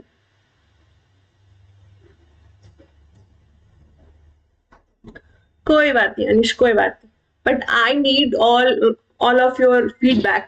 आज हमारी लास्ट क्लास है, it should be special memorable, कि जब मैं देखूं जो बच्चे साल भर लाइक अभी जो 3 महीने मेरे से मैंने बहुत मेहनत की है तुम पढ़ाने के लिए, तो मैं देखूं तो एटलीस्ट कि तुम क्या से क्या पढ़े हो, क्या इम्प्रूवमेंट आई है। एक छोटा सा नोट तो मैं डिजर्व करती हूँ। चलो, समझ में आया ग्लाइकोलाइसिस में, ग्लाइकोलाइसिस समझ में आया क्या क्या हुआ इसमें। ग्लाइकोलाइसिस में क्या हुआ, तुम्हारी 2 NADH हुआ, है ना, उससे क्या बना 6 ATP बना, और 2 ATP बना। कैसे 2 ATP कैसे बना, हाँ पता है ना तुमको। तुमने 4 ATP बनाई थी, ऊपर 2 लॉस कर दी थी, तो 4 - 2 2 ATP तुम्हारी नेट गेन बची, है ना। तो चलो, अब तुम्हारे पास यहाँ पे ग्लाइकोलाइसिस में 8 ATP बची, और तुम्हारी 30 ATP टोटल लिंकिंग और क्रेब्स साइकिल को मिला के बनी थी, 30 + 8 टोटल 38 ATP तुम्हारी ग्लूकोज तोड़ने पे मिली। समझ में आ गया, समझ में आ गया, इसमें कोई कंफ्यूजन नहीं। एक बार लास्ट में फिर से बता दूंगी, कोई कंफ्यूजन की बात ही नहीं, सिंपल सी बात है। तुमको मैंने क्रेब्स साइकिल समझा दिया, तुमको मैंने लिंकिंग स्टेप समझा दिया, तुमको मैंने समझा दिया क्या ग्लाइकोलाइसिस समझा दिया। हाँ हाँ चल, ये तुमको सब समझ में आ गया। अब मैं थोड़ा सा चल रही हूँ, देखो यही वाली चीज, ये वाली चीज ग्लाइकोलाइसिस में क्या हुआ, 2 ATP बना, 2 NADH बना, यानी कोई भी यार NADPH मत टिक करके आना प्लीज, ये क्या है NADH है, नॉट DPH। वो P वाला हमेशा फोटोसिंथेसिस में आएगा। टोटल 8 ATP है ना। लिंकिंग स्टेप में कितना हुआ, एक NADH बना था, लेकिन पायरुवेट कितना था 2 था, यानी कितना हुआ 2 NADH, यानी 2 × 3 यानी 6 ATP, है ना। चलो क्रेब्स साइकिल में टोटल कितना हुआ 12 ATP था, लेकिन हम लोग टोटल सबको × 2 कर रहे हैं, है ना। कैसे था, एक FADH2 था, एक ATP था, और तुम्हारे 3 NADH2 था। तुम्हारा कितना बना 12 ATP बना, × 2 का 24 बना। सबको कैलकुलेट करने के बाद linking step, glycolysis and Krebs cycle बनाने के बाद क्या आता है 38 ATP आती है, 38 ATP आती है। अब हम लोग चलेंगे इलेक्ट्रॉन ट्रांसपोर्ट चेन में, उससे पहले थोड़ा बहुत चल रहे हैं, तो तुमको पढ़ना है ये सब एम्फीबॉलिक पाथवे वगैरह। मेटाबॉलिज्म तुमको पता है 2 प्रकार के होते हैं। जो भी केमिकल रिएक्शन हमारे बॉडी में चल रहा होता है, सब क्या होता है बताओ। सब केमिकल जो चीजें वही तो हमारी बॉडी में चल रही है ना। तो क्या एक कैटाबॉलिज्म की तरह होता है, एक एनाबॉलिज्म। कैटाबॉलिज्म क्या होता है, काटना, यानी कोई बड़ा मॉलिक्यूल था, छोटे छोटे छोटे पार्ट में काट दिया, उसको क्या बोलते हैं? उसको बोलते हैं कैटाबॉलिज्म। लेकिन अगर वो हमने छोटे छोटे मॉलिक्यूल को जोड़ के एक बड़ा मॉलिक्यूल बनाते तो क्या बोलते हैं उसको? एनाबॉलिज्म, है ना। दो तरह की चीजें होती है, काट के छोटा मतलब बड़ा चीज को काट के छोटा बना रहे हैं तो क्या बोलते हैं? कैटाबॉलिज्म। अगर छोटा चीज को मिला के बड़ा बना रहे हैं तो उसको बोलते हैं एनाबॉलिज्म। सिंपल सी बात है, तुमको ये पता था, मैं ऐसे बस बकवास करके मुझे पता है, तुमको पता है। चलो अब देखते हैं एम्फीबॉलिक पाथवे क्या होता है। बड़ा अच्छा सवाल है, आता है सवाल।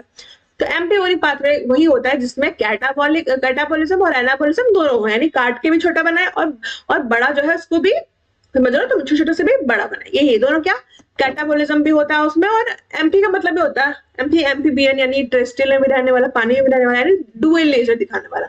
अब देखो, तुमको पता होना चाहिए, सवाल तुम्हारे प्रीवियस ईयर में आया हुआ है कि क्या रिस्पायरेशन एम्फीबॉलिक पाथवे है, क्या रिस्पायरेशन एनाबॉलिज्म करता है, केवल कैटाबॉलिज्म करता है? बिल्कुल भाई साहब, तुम्हारा रिस्पायरेशन क्या है? एम्फीबॉलिक पाथवे परफॉर्म करता है। वो कैटाबॉलिज्म भी शो करता है, वो एनाबॉलिज्म भी शो करता है। चलो अब देखते हैं क्या। अब तुम्हारा ये वाला तुम्हारी एनसीईआरटी में जो डायग्राम दिया हुआ है उस पर चलते हैं। ये तुम्हारी एनसीईआरटी में डायग्राम दिया हुआ है। अच्छा, मैंने जो पढ़ाया वो अभी तक समझ में आया है? जो भी एम्फीबॉलिक वगैरह पढ़ाया है?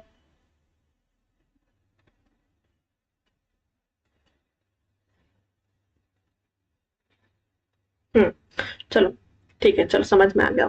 अब देखो, तुम्हारी एनसीईआरटी में ये वाला डायग्राम दिया हुआ होगा, वो मैं समझा रही हूँ। क्या होता है, ग्लूकोज को तोड़ के हम लोग क्या करते हैं? पैरावेट में डाल लाते हैं, फिर पैरावेट से फिर लिंकिंग स्टेप में आते हो तो एसिटाइल कोलाइन ए बनता है ना। फिर आगे जाता है, फिर ये एसिटाइल कोलाइन ए क्रेब्स साइकिल में सब मिला जुला है। तुम समझ रहे हो ना कैसे कैसे चल रहा है? सब मिला जुला है। मैंने तुमको स्टार्टिंग में ही मैंड में बना दिया था, ग्लाइकोलाइसिस हो रहा है, फिर माइटोकॉन्ड्रिया में घुसता है, मैट्रिक्स में लिंकिंग स्टेप चल रहा है, फिर लिंकिंग स्टेप का जो प्रोडक्ट आता है एसिटाइल कोलाइन ए, वो जाता है किसमें? क्रेब्स साइकिल में, वो उसको बना हेल्प करता है। फिर क्रेब्स साइकिल का जो प्रोडक्ट है जैसे कि NADH2 और FADH2, और वो सब कहाँ जाएगा? ETC में जाएगा कन्वर्ट करने ATP में। सब सब क्या है? लिंक्ड है ना, सब मिला जुला है, तुमको ये सब पता है। हाँ, ओके ओके। अब देखो, ग्लूकोज जो है तुम्हारा, वो क्या करता है? देखो कैसे कैसे क्या क्या टूटता है, तुमको पता है ना, पागल और धाप में भी टूटता है ना। ये इंटर कन्वर्टेड वाला है। फिर किसमें वाला डायरेक्ट इसका फाइनल प्रोडक्ट क्या होता है? पैरावेट आता है। ये कितने कार्बन का होता है? कार्बन पूछता है तुमसे। पैरावेट कितने कार्बन का होता है? 3 कार्बन का होता है ना। एसिटाइल क्लोराइड कितने कार्बन का होता है? 2 कार्बन होता है। क्यों? क्योंकि यहाँ पे एक CO2 उड़ जाता है ना। CO2 एक उड़ जाता है। चलो अब क्रेब्स साइकिल तुम्हारा चलता है। क्रेब्स साइकिल में तुम्हारा 2 बार धुआं धुआं होता है। कहाँ पे? अल्फा कीटो वाले में ऊपर नीचे धुआं धुआं होता है। तो यहाँ पे तो भाई कार्बन का रिएक्शन करने का जरूरत ही नहीं, यहाँ पे धुआं धुआं हो चुका है। 2 कार्बन का था ही, और यहाँ पे 2 को धुआं धुआं, कार्बन बचा ही, है ना, खत्म। अब ये आगे कुछ नहीं जा रहा। लेकिन यहाँ पे क्या तुमको ऐसा ऐसा लाइन बना के दिया हुआ, क्या है ये सब? समझ नहीं आ रहा भाई, क्यों बनाया गया? सुनो, पहला सवाल इससे क्या बनता है? पहला सवाल तुमसे ये बनता है कि बताओ, कैटाबॉलिज्म एनाबॉलिज्म तुम समझ रहे हो क्या? तुम सीरियसली समझ पा रहे हो क्या है? लिपिड को तोड़ते हैं हम लोग, या फिर हम लोग अगर पागल, लिपिड को तोड़ते हैं 2 भाग में, एक फैटी एसिड में, एक ग्लिसरॉल में। किसमें किसमें? एक फैटी एसिड में, एक ग्लिसरॉल में। ठीक है। प्रोटीन तुमको पता है अमीनो एसिड से मिलकर बना होता है, तुमको ये तो नॉर्मल चीजें तुमको पता है, बायो में कुछ पढ़ के आ रहे हो। तो तुम्हारा जो अमीनो एसिड है वो पैरावेट में भी जा सकता है, पैरावेट जो है वो अमीनो एसिड जा सकता है, यानी कैटाबॉलिज्म एनाबॉलिज्म तुम दिखा रहा है ना। तुम्हारा ग्लिसरॉल भी क्या है? वो पागल में, यानी समझ ना, पागल क्या है? जो एल्डिहाइड वाला कंपाउंड था, ट्रायोज कुछ ऐसे था, वो तुमको नाम याद होना चाहिए। ठीक है, नाम याद कर लेना, सब फुल फॉर्म में याद होना चाहिए तुमको, बिकॉज तुम्हें एग्जाम देने का। ठीक है। अब देखो उसके बाद ग्लिसरॉल भी किसमें जाता है? पागल में जाता है, और पागल भी ग्लिसरॉल में कन्वर्ट, इंटर कन्वर्ट हो सकते हैं। एनाबॉलिज्म कैटाबॉलिज्म दोनों दिखाता है। फैटी एसिड भी इस तरह से तुमको पता होना चाहिए कौन वाला किसमें हो रहा है। सवाल बोल रहा है कि फैटी एसिड किसमें कन्वर्ट होता है? पैरावेट में कन्वर्ट होता है या पागल में कन्वर्ट होता है? तुमने क्या बताना? नहीं भाई, एसिटाइल कोलाइन ए में कन्वर्ट होता है। तो ये सब चीज तुमको पता होना चाहिए। क्रेब्स साइकिल किस वजह से कन्वर्ट। इसमें फेमस सवाल क्या पूछता है कि एसिटाइल कोलाइन ए जो है, इसमें कौन है ऐसा जो सबके लिए कॉमन है? कॉमन क्या है? तुम खुद देखो कॉमन क्या है। एसिटाइल कोलाइन ए, इसका आंसर ये, एसिटाइल कोलाइन ए जो है यहाँ पे कॉमन है। कैसे? देखो भाई, लिपिड से भी इसका चल रहा है चक्कर, इसका चक्कर किस चल रहा है? ग्लूकोज से भी चल रहा है, इसका चक्कर प्रोटीन से भी चल रहा है, यानी सबके लिए ये कॉमन है ना। यानी अगर एसिटाइल कोलाइन ए को कन्वर्ट करना है तो वो लिपिड में भी कन्वर्ट हो सकता है, वो प्रोटीन में भी कन्वर्ट हो सकता है, और वो ग्लूकोज में भी कन्वर्ट हो सकता है। ग्लूकोज से एसिटाइल कोलाइन ए बन सकता है ना। तो सबसे सवाल पूछा गया है अब तक, मोस्ट इंपॉर्टेंट हमेशा ये पूछा जाता है अगर यहाँ से पूछता है तो, एसिटाइल कोलाइन ए ही कॉमन है, ये सवाल आता है और तुमको हर बार टेस्ट में मिलेगा। और पता नहीं क्यों पूछते हैं, आई डोंट नो, इतना कॉमन हो गया भाई, ये सबको पता है। तो तुमको भी पता होना चाहिए। अब देखो रिस्पिरेटरी क्वेश्चन क्या होता है, कुछ नहीं, सिंपल सी बात है, जितना CO2 इवॉल्व करते हैं बाई जितना O2 यूज कर रहे हैं, उसको बोलते हैं रिस्पिरेटरी क्वेश्चन। कैसे कैसे तुमको याद रखना है भाई, एक कार्बोहाइड्रेट का याद करो, कैसे याद करोगे? हाँ हाँ चलो, कैसे याद करोगे? तुमको पता है ये चीज, पता है ये चीज? हाँ, तुमको पता है जब हम लोग ग्लूकोज बना रहे थे तो उसमें 6O2 भी लेते हैं, 6O2 भी लेते हैं और 6CO2 भी लेते हैं, है ना? तो दोनों कट के कितना होता है, 1 हो जाता है। हाँ, तो तुमको पता है तब कार्बोहाइड्रेट का 1 आता है, तो ये सब चीज तुम जानते हो। तुमको याद रखना है ये सब याद करने वाली चीजें। पहले तो याद रखना है यहाँ पे कि इसका पहला ऑप्शन दे देता है रेस्पिरेटरी क्वेश्चन क्या है, तुम इसी में गलत करके आ जाते हो, तुम O2 को ऊपर कर देते हो, कभी तुम इसको यूज कर देते हो। तुम कैसे याद रखना है? मैंने कैसे याद किया था, 1 मिनट, मैं लिख के तो नहीं लाई हूँ बट अच्छा 1 मिनट रुको, मैंने कोई ट्रिक तो बनाई थी बट मैं भूल गई। ऐसा याद कर लो यार, CUMU कुछ याद कर लो ऐसा, या फिर सी याद कर लो, सी याद कर लो ताकि तुमको याद रहे, CEOU, सी ऐसा कुछ याद ताकि तुम्हें याद रहे। CO2 इवॉल्व होता है, O2 यूज होता है, ठीक है? इसलिए बहुत लोग कंफ्यूज हो जाते हैं, CO2 क्या होता है, इवॉल्व होता है, O2 यूज हो रहा होता है। शायद कुछ ट्रिक बनाई थी बट मैं खुद भूल गई, लिखा नहीं है मैंने, इसलिए बोलती हूँ ट्रिक अगर मैं से सीखा करो तो लिख लिया करो। सवाल क्या पूछता है भाई, कार्बोहाइड्रेट कितना होता है, तो कार्बोहाइड्रेट का 1 होता है। फैट का एक एग्जांपल दिया हुआ है, ट्राइपैल्मिटिक, उसका कितना होता है, 0.7 होता है। बहुत ज्यादा पूछा जाता है। प्रोटीन कितना होता है, 0.9 होता है।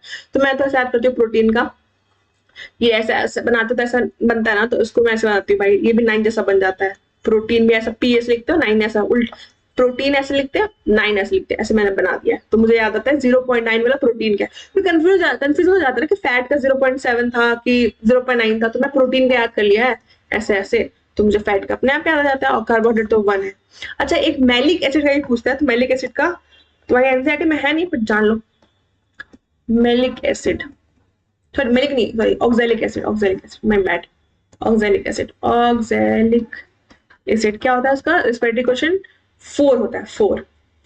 ऐसे पेन चल रहा है आज, 4, ठीक है? और क्या, और तुमने याद रखना है एक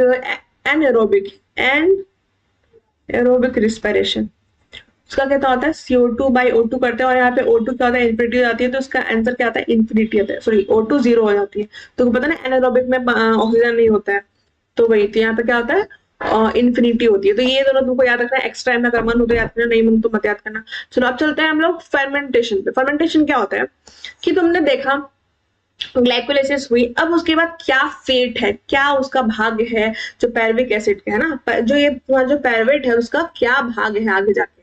मैं बहुत जगह पैरविक एसिड बोलती हूँ, ध्यान देना, पैरवेट बोलते हैं इसको, पैरवेट। तो ग्लूकोज क्या हुआ, इसका क्या भाग बनते हैं?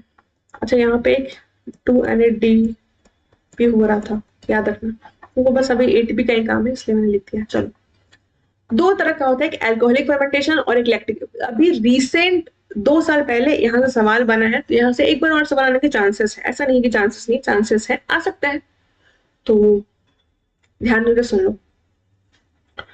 और जो भी लोग है सेशन लाइक कर देना भाई। और तुम लोग को समझ में आ रहा है अभी तक जहां तक पढ़ाया है? एक बार यस कर दो।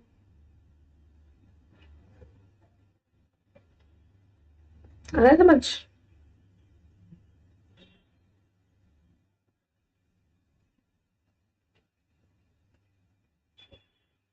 यस यस, ओके चलो।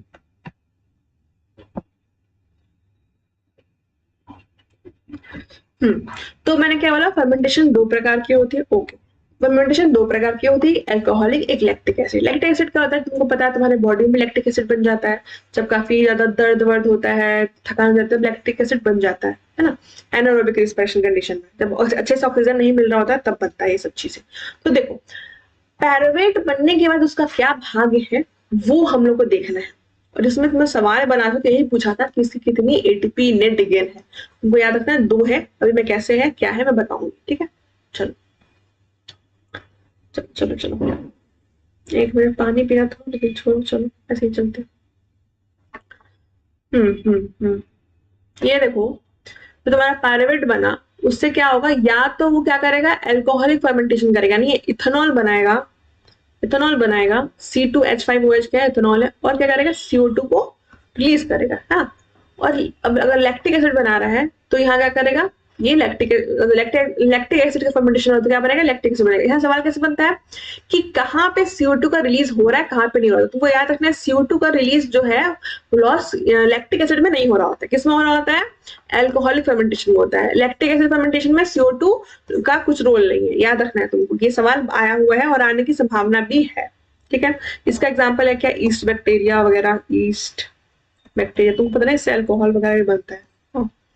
अच्छा, अब देखो कुछ दो एंजाइम होते हैं इसमें, जो एंजाइम के सवाल बनते हैं। एक होता है यहाँ अल्कोहल जिसे बनता है बोलते हैं अल्कोहलिक डिहाइड्रोजिनेज, और जो लैक्टिक एसिड बनता है उसको बोलते हैं लैक्टिक डिहाइड्रोजिनेज, लैक्टेट डिहाइड्रोजिनेज। तो ये तुमको याद रखना है, यहाँ से क्या बनता है, यहाँ से क्या बनता है, यहाँ से NaDH2 जो है वो क्या बनता है, वो रिलीज हो रहा होता है ना, एक एक करके, और इसी से ओके क्या हो रहा है, ये क्यों कर रहा है, लैग हो रहा है क्या, मेरे फोन में लैग हो रहा है।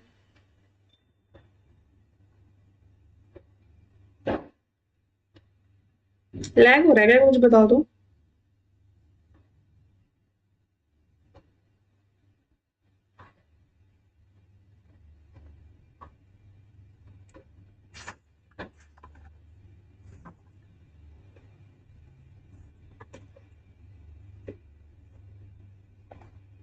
नहीं नहीं, ओके चलो। तो तुम्हारे एनसीईआरटी में कुछ कुछ इंपॉर्टेंट पॉइंट एक बार एनसीईआरटी जरूर पढ़ना, कुछ कुछ सारे पॉइंट्स मैं क्लियर नहीं कर रही हूँ, मैं जो मेन जो बेसिक तुमको समझ नहीं आता वो सब बता रही हूँ। कि एक पॉइंट था तुम्हारा ईस्ट का, कुछ था लेस देन 7% होता है लेवल, वो सब एक बार रीड करना। मैं एक बार और एनसीईआरटी पढ़ाऊंगी इस चैप्टर की, जब क्वेश्चन प्रैक्टिस कराऊंगी उससे पहले एक बार एनसीईआरटी पढ़ाऊंगी, उसके बाद तुमको फोटोसिंथेसिस के पढ़ाऊंगी, उसके भी पढ़ाऊंगी और क्वेश्चन प्रैक्टिस कराऊंगी। तो वो सब एक बार रीड करना। 13% से कुछ ऐसा वाला कुछ डेटा था, याद नहीं आ रहा मुझे, याद करना। अच्छा, फिर ये सवाल पूछता है कि NaD+ जो है क्या है, वो ऑक्सीडेशन क्या बोलते हैं उसको, ऑक्सीडाइजिंग एजेंट है, और क्या NaDH2 क्या है, ये रिड्यूसिंग एजेंट है। सवाल बनता है, तुम सवाल आता है कि कौन ऑक्सीडाइजिंग एजेंट है, कौन रिड्यूसिंग एजेंट, तुमको ये पता होना चाहिए, सवाल आते हैं। ठीक है, लर्न दिस। अच्छा, ये जो लेस देन 7 सर इसी में होता है ना, तुम लोग को याद है लेस देन 7 एनर्जी लेवल किसमें होता है, अल्कोहल वाला में होता है ना, एक बार देख लेना। ठीक है भाई, और ईस्ट का जो होता है, ईस्ट मैं सुना रही हूँ, yeast poison themselves to death when the concentration of alcohol reaches about 13%। 13% तक जाता है अगर उसका कंसंट्रेशन पॉइजन का, तो फिर वो क्या करता है, सपाचट हो जाता है ना, अल्कोहल कंसंट्रेशन पर जाता है तो उतना। ठीक है, तो नई बात, एंजाइम का नाम याद रख लेना वगैरह ये सब।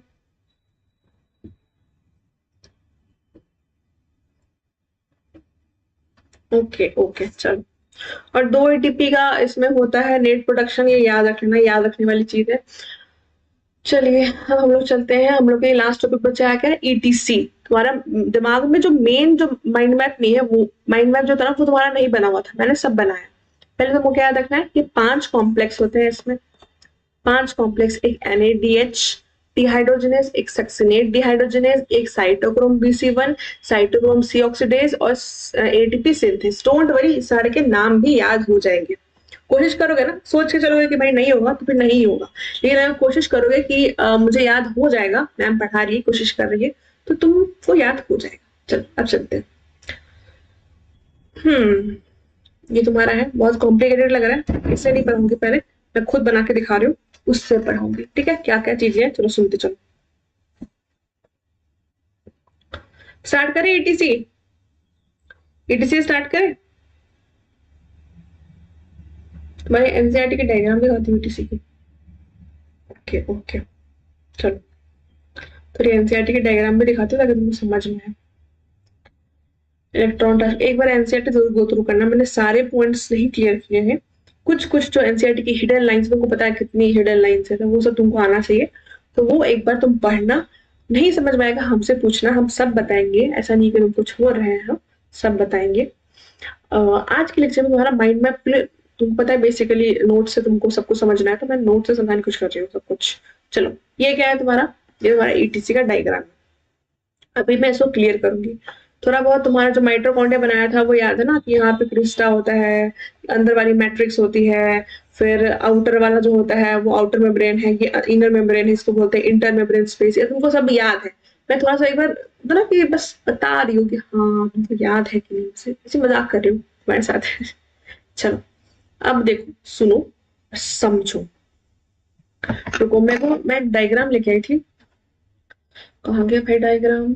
डायग्राम डायग्राम डायग्राम कहाँ लेके आई थी? रुको, वो डायग्राम इम्पोर्टेंट। ये डायग्राम को एक बार और कॉपी कर लेते हैं, तो फिर दोबारा समझाऊंगी एक बार और। इसको यहाँ पे एक बार और कॉपी करते हैं, एक बार और कॉपी करते हैं। 2-3 बार समझाऊंगी, याद हो जाएगा क्या क्या हो रहा है, कैसे कैसे क्या क्या चल रहा है। समझाते चलती हूँ, याद हो जाएगा। चलो बना बना के दिखाऊंगी ईटीसी में क्या क्या होता है। अच्छा, ईटीसी में तुमको मैंने क्या बताया, पहले तो तुमको ये चीज याद हो है कि 5 कॉम्प्लेक्सेस होते हैं। कितने होते हैं? 5 कॉम्प्लेक्सेस। कितने कॉम्प्लेक्सेस होते हैं? को बताओ, जल्दी से जल्दी बताओ मुझे, बताओ लिख के। कितने कॉम्प्लेक्सेस होते हैं? तो 5 कॉम्प्लेक्सेस होते हैं, है ना? लिखो लिखो, मेरे साथ लिखो, कितने कॉम्प्लेक्सेस होते हैं? ये क्या है तुम्हारा? इंटर मेम्ब्रेन स्पेस, ठीक है। तो ये क्या है तुम्हारी? ये क्या है तुम्हारी? ये तुम्हारी लगा हुआ है माइटोकॉन्ड्रिया का इनर इनर जो वॉल है वो है ना? ये इनर वॉल समझ रहे हो तुम। और ये क्या है? Outer wall. और ये इसके बीच में जो होता है उसको क्या बोलते हैं? इंटर मेम्ब्रेन स्पेस बोलते हैं, है ना? तुम्हारी इनर वॉल में लगी हुई होती है क्या? 5 कॉम्प्लेक्सेस। ओके जगरीति, 5, वेरी गुड, ठीक है। चलो अब मैं बता रही हूँ 5 कॉम्प्लेक्सेस कैसे कैसे क्या क्या है। पहला देखो, आप बड़े अच्छे से समझते जाओ। 1 2 3 4। अच्छा, एक मिनट, यहाँ पे एक बार। अच्छा, ये है तुम्हारा 1 और ये है तुम्हारा, एक minute, my bad my bad, थोड़ा सा गलती हो रहा है क्या? मिटाते हैं। हम क्या सीख रहे थे? उसको थोड़ा छोटा बनाते हम लेके आए ना। कहाँ गया भाई? अच्छा नहीं नहीं, एक मिनट भाई, क्या हो रहा है?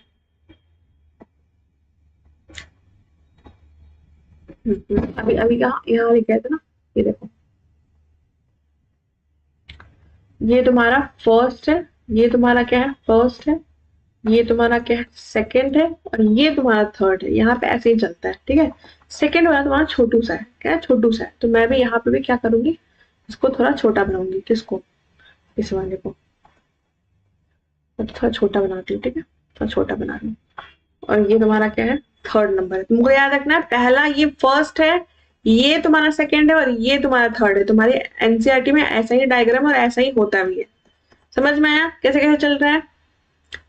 This is your first, this is your second, this is your third, and this is your fourth, and this is your fifth complex. ठीक है, 5 कॉम्प्लेक्सेस है।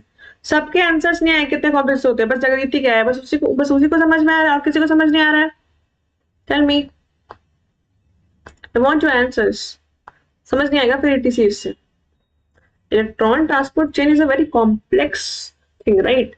तुम ऐसे कामचोरी मत करो, लिखो। ओके डोरेमी, ओके हर्ष, कामचोरी मत क्या करो भाई।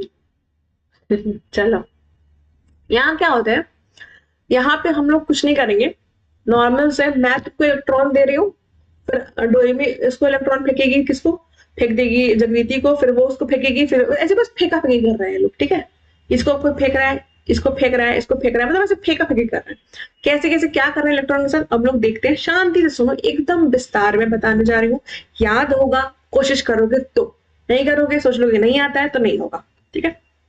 चलो अब देखो, क्या पहली चीज तुमने देखी? पहली चीज तुम्हारा क्या होगा? Na, बहुत ज्यादा मोटा पेन चल रहा है भाई, ओहो, NaBH से क्या होगा तुम्हारा? NAD तुम्हारा टूटेगा, NAD। मैम डाउट है, बोलो कभी तक क्या डाउट है? NAD, जल्दी बोलो जल्दी बोलो। NADH हमारा क्या होगा, टूटेगा। क्या टूटेगा, टूटने के बाद क्या करेगा, एक H पॉजिटिव बनाएगा और क्या करेगा, एक इलेक्ट्रॉन निकालेगा। अब यही इलेक्ट्रॉन तुम्हारा जाएगा किसमें, फर्स्ट कॉम्प्लेक्स में। ठीक है, फर्स्ट कॉम्प्लेक्स में। यहाँ पे क्या हो रहा है, फर्स्ट कॉम्प्लेक्स में क्या टूट रहा है, NADH टूट रहा है। तो मैंने तुमको क्या बताया था, तुम्हारे फर्स्ट कॉम्प्लेक्स का नाम क्या है, अरे अभी तो मैंने शुरुआत किया है, ऑक्सीजन तो यहाँ है, मैं तो यहाँ हूं अभी, तुम यहाँ से यहाँ कूद रही, यहाँ से यहाँ नहीं कूदो, यहाँ पे रहो, धीरे धीरे कूदेंगे, यहाँ से जाके यहाँ कूदोगे तो हाथ पैर टूट जाएंगे ना।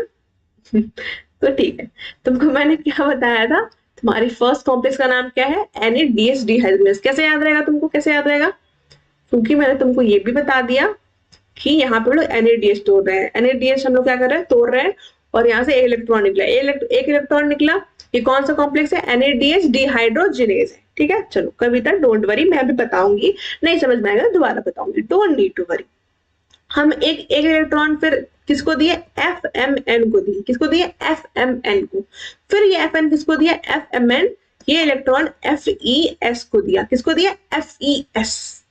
तुमको सब यहाँ पे तुम्हारे FES, थोड़ा तो ऐसा गलत लग रहा है लिखने में को भाई, सभी मिट गया, क्या है ये, हाँ पेन का मोटाई बहुत ज्यादा है, FES ऐसे लिखना है। ठीक है, अब क्या होगा, कैसे कैसे तुमने देखा, NADH तोड़ा तुमने, एक इलेक्ट्रॉन निकाला, एक इलेक्ट्रॉन तुमने किसको दिया, फर्स्ट कॉम्प्लेक्स को दिया। फर्स्ट कॉम्प्लेक्स वाला जो है ये इंटर करते के साथ FMN को दिया इलेक्ट्रॉन, फिर ये इसको FES को फेंका। अब ये FES क्या करेगा, बड़ा चालू है ये यूबिक्विनॉन यहाँ पे होता है, उसको ये फेंक देता है। ठीक है, क्या किया, क्या क्या हुआ, NADH का इलेक्ट्रॉन टूटा, ये FMN को दिया, ये FES को दिया, ये वाला चला के ये यूबिक्विनॉन को यहाँ पे फेंक देता है। अब क्या होगा, अब देखो क्या क्या हो रहा है। अब क्या होगा, ये तुम्हारा हम लोग फर्स्ट के बाद कैसे चलेंगे, सेकंड पे चलेंगे भाई, भले ही यहाँ पे थर्ड आ रहा है बट हम लोग चलेंगे तो सेकंड पे ना, सेकंड पे चलेंगे। तुमको मैंने बताया था एक होता है, तुमको मैंने बताया था ना कि सक्सिनेट जो होता है उससे फ्यूमेरिक एसिड बनता है, मैं तुमको नहीं बताया था एक्चुअली, बट मैं लिख के तो लाई थी ना। तो वहां पे एक्चुअली क्या होता है, FADH2 बनता है। मैंने तुमको बताया है ऐसे कि मैलिक एसिड से, मतलब सक्सिनेट से मैलिक एसिड जाने पे तब बनता है, बट जब तुम लोग बहुत डीप में पढ़ोगे तुमको पता लगेगा कि फ्यूमेरिक एसिड से होता है, तब जाके FADH2 बन रहा होता है। तब हम लोग वही FADH यहाँ पे तोड़ रहे होते हैं, वही FADH यहाँ पे हम लोग तोड़ेंगे। देखो यहाँ पे क्या होता है, यहाँ पे जो तुम्हारा जो सक्सिनेट वाला होता है, समझ लो ना, जो तुम्हारे क्रेब्स साइकिल में तुमने पढ़ा है, क्रेब्स साइकिल वाला सक्सिनाइल कोएंजाइम ए ऐसा कुछ था, फिर सक्सिनेट था, वहां पे एक GDP बन रहा था, फिर सक्सिनेट से तुम लोग जा रहे थे मेलिक एसिड में, फिर वहां पे क्या बना था, FADH बन रहा था। तो वो FADH हम लोग तोड़ेंगे, तो वहां पे क्या होता है, वहां पे FADH डिहाइड्रोजनेज एंजाइम होता है। तुमको वही याद रखना है, क्या याद रखना है तुमको उससे, कि यहाँ पे जो होगा उसका नाम भी यही होगा। नाम देखो, सेकंड का नाम याद करो, सक्सिनेट डिहाइड्रोजनेज, नाम याद हो गया, क्यों, क्योंकि भाई हम लोग वही तोड़ने वाले हैं। क्या तोड़ रहे हैं हम लोग, देखो भैया क्या तोड़ रहे हैं, FAD हम लोग का है, उससे उससे क्या निकाल रहे हैं हम लोग, FADH को हम लोग तोड़े हैं, तो एक इलेक्ट्रॉन यहाँ से निकला है, तो ये इलेक्ट्रॉन किसको देंगे हम लोग, अब ये इलेक्ट्रॉन किसको देंगे, देखते जाओ किसके किसको इलेक्ट्रॉन पास किया जा रहा है। ये इलेक्ट्रॉन समझ में आ रहा है, अभी अभी जो मैं फेंका फेंका कर रही हूँ, फेंका फेंका कर रही हूँ, इलेक्ट्रॉन का समझ में आ रहा है समझ। तुमको सक्सिनेट एसिड क्या टूट रहा है वो नहीं जाना, बस तुमको जाना है क्या, कि सेकंड कॉम्प्लेक्स में क्या हो रहा है, FADH का इलेक्ट्रॉन जो है वो टूट के आगे जा रहा है। ठीक है, समझ में आया तो एक बार मुझे थम्स अप भेजो, मैं सब समझा दूंगी, बस तुमको परेशान नहीं होना, परेशान हो गए तो सब भूल जाओगे, बहुत इजी है, आएगा आएगा सब समझ आएगा। अब FADH क्या होगा, हाँ दी, ओके चलो गुड, थम्स अप आ गया जगरीति का, हर्ष का, ओके। अब ये FAD क्या होगा, ये क्या करेगा, ये FES में कन्वर्ट होगा, है ना। ये किसको फेंकेगा, FAD प्लस किसको फेंकेगा, समझ रहे हो तुम, FAD प्लस किसको फेंकेगा इलेक्ट्रॉन, अब FES को ये कन्वर्ट करेगा, देगा। अब ये भी किसको देगा, ये भी यूबिक्विनॉन को दे देगा। ठीक है, क्या हुआ यहाँ पे NADH टूटा था, उसका इलेक्ट्रॉन FAMN लिया था, फिर FAMN किसको दिया था, FES को दिया था, फिर ये यूबिक्विनॉन को फेंक दिया था। यहाँ पे क्या हुआ, FAD था, वो इसको इलेक्ट्रॉन दिया, FES को दिया, FES इसको दिया, यूबिक्विनॉन को दिया। अब ये लोग बड़ा चालाक है, ये लोग अपना यहाँ फेंक दिया। अब बोला कि भाई अब क्या होगा, अब थर्ड वाले में क्या होता है, थर्ड वाले में क्या होता है, तो थर्ड वाले में देखो क्या होता है, क्या करेगा, यहाँ का जो H प्लस था ना, यहाँ का जो H प्लस बहुत सारा H प्लस कंसंट्रेशन होता है भाई, H प्लस को यहाँ से फेंकना भी तो होगा, अभी सबको H+ को निकालना भी तो है, तो ये काम कौन करेगा? ये काम तुम्हारा क्या करेगा? H+ को निकालने वाला काम, ये H+ को निकालने वाला काम ये तुम्हारा थर्ड वाला करेगा, थर्ड वाला कॉम्प्लेक्स करेगा। ठीक है, सारे H+ को ये निकाल रहा है। कैसे निकाल रहा है? यहाँ से यूबिक्विनोन जो है H2 कॉम्प्लेक्स बनाता है, यहाँ से भी क्या करता है H2 कॉम्प्लेक्स बनाता है इलेक्ट्रॉन लेके। इसका जो इलेक्ट्रॉन था, इसका जो इलेक्ट्रॉन था, यहाँ तुमने देखा ना, यहाँ से यहाँ इलेक्ट्रॉन लिया, फिर यहाँ पे आया, फिर यहाँ से यहाँ इलेक्ट्रॉन लिया, तो इसके इलेक्ट्रॉन मिला के ये क्या किया, UQH2 बनाया, दोनों बनाया, और दोनों क्या किया भाई, एनर्जी ले लिया, और उसके बाद H+ को बाहर फेंका। किसकी, कहाँ पे H+ कैसे फेंक रहा है? तो थर्ड वाले कॉम्प्लेक्स से फेंक रहा है, थर्ड वाले कॉम्प्लेक्स से फेंक रहा है। देखो अब नाम देखो, थर्ड वाला कॉम्प्लेक्स का नाम क्या है? Cytochrome Bc1। अब देखना ऐसा नहीं कि इसमें बस फेंक रहा है, इसमें और भी चीजें होंगी जो कि मैं अभी बताने वाली हूँ। ठीक है, साइटोक्रोम Bc1। लेकिन कोई बोलेगा H+ कहाँ पे गया, यहाँ से जा रहा है?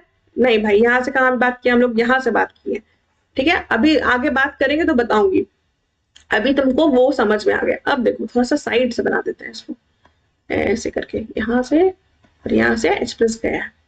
जो थर्ड वाला कॉम्प्लेक्स है, इसको मैं थोड़ा सा सिखा रही हूँ, कुछ ज्यादा ही छोटा बन गया है, थोड़ा सा थर्ड वाला कॉम्प्लेक्स को यहाँ पे दिखा रही हूँ कि यहाँ पे क्या क्या हो रहा है।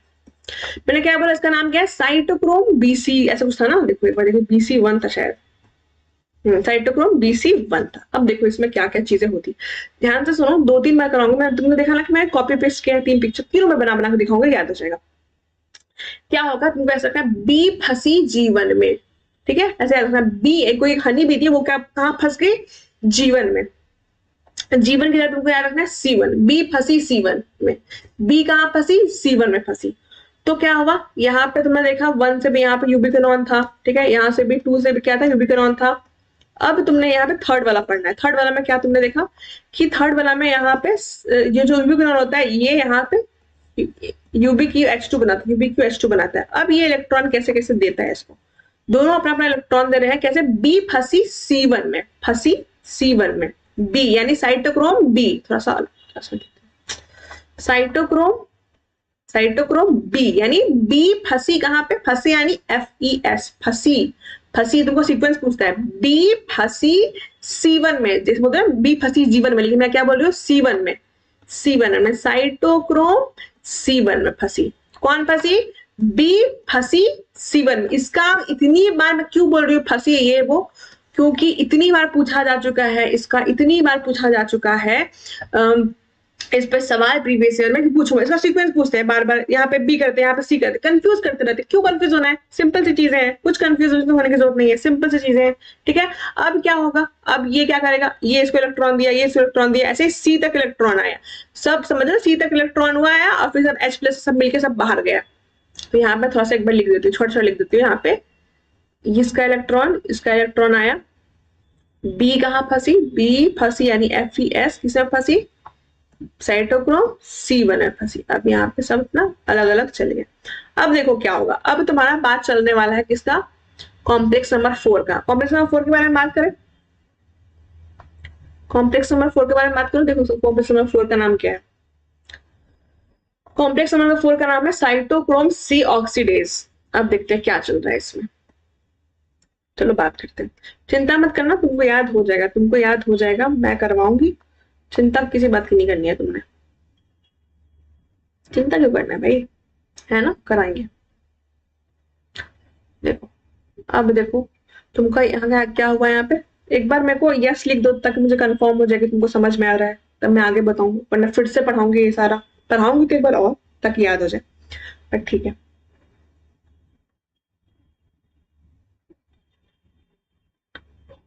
एक बार यस लिख दो मुझे। क्या हुआ यहाँ पे? बी फंसी C1 में, C1 के बाद क्या आएगा, यहाँ पे C आएगा। जो C1 का इलेक्ट्रॉन था कहाँ में जाएगा? फोर्थ कॉम्प्लेक्स पे जाएगा। फोर्थ कॉम्प्लेक्स पे जाने के बाद, जाने से पहले यहाँ पे क्या आता है? C के पास आता है। क्या है ये? साइटोक्रोम C, स्पेलिंग गलत दिखा रहा है, साइटो CYT। अब ये साइटोक्रोम C क्या करेगी? इसके पास फेंकेगी। पहला क्या है? A आता है, पहला A कॉम्प्लेक्स आता है, फिर क्या आता है? A3 आता है, फिर ये आता है साइटोक्रोम C आता है, फिर A आता है, फिर A3 आता है। समझ में आया तुमको? अब फिर यहाँ पे तुमको बोलता है वाटर स्प्लिटिंग कहाँ होता है? वाटर स्प्लिटिंग होता है, क्या क्या होता है वो मैं बता रही हूँ। सॉरी, वाटर स्प्लिटिंग नहीं होता, क्या होता है?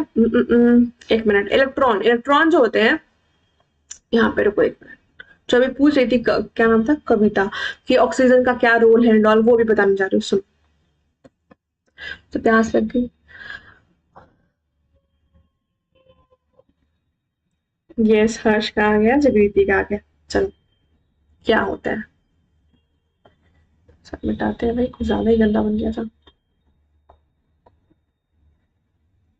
चलो सुना रहे हैं क्या, ये तुम्हारा जो है यहाँ से क्या आया, कैसे कैसे इलेक्ट्रॉन आया, पहले तुमने इलेक्ट्रॉन, फिर से देखो, इलेक्ट्रॉन तुमने NADS हो रहा है, NADS से तोड़ा और ये NAD से बनाया इलेक्ट्रॉन, FMN में फेंका, फिर FES में फेंका, फिर यूबिक्विनॉन को फेंका, फिर यहाँ पे क्या हुआ, ये FADS से तोड़ा, FES में फेंका, फिर यूबिक्विनॉन को फेंका, अब यूबिक्विनॉन ने दोनों मिलके B यानी साइटोक्रोम B फंसी यानी FES में, फिर C1 में फेंका, फिर C1 में फेंकने के बाद C1 में फेंकने के बाद C आता है, जो कि फोर्थ कॉम्प्लेक्स से मिला हुआ है, फिर किस में आता है, फिर A में आता है, फिर A3 में आता है, ठीक है, C, A और A3 में आता है।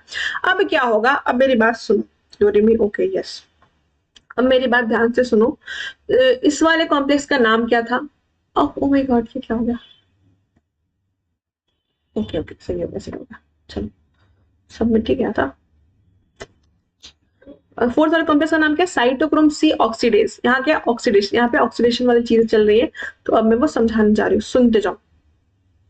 ये जो है यहाँ पे तुम्हारा क्या होगा, ऑक्सीजन होगा, और यहाँ पे तुमसे क्या आया, इलेक्ट्रॉन आया, इलेक्ट्रॉन आया, तो ये क्या करे, ये इलेक्ट्रॉन को कौन एक्सेप्ट कर रहा है, ये इलेक्ट्रॉन को एक्सेप्ट कर रहा है तुम्हारा ऑक्सीजन, और यहाँ पे क्या होगा, तुमको पता है अंदर में H+ भी काफी है, H+ वगैरह है, तो H+ और ऑक्सीजन और इलेक्ट्रॉन मिले क्या करेगा, यहाँ पे पानी बना लेता है, क्या बनाता है, पानी बना लेता है, H2O बना लेता है, ठीक है।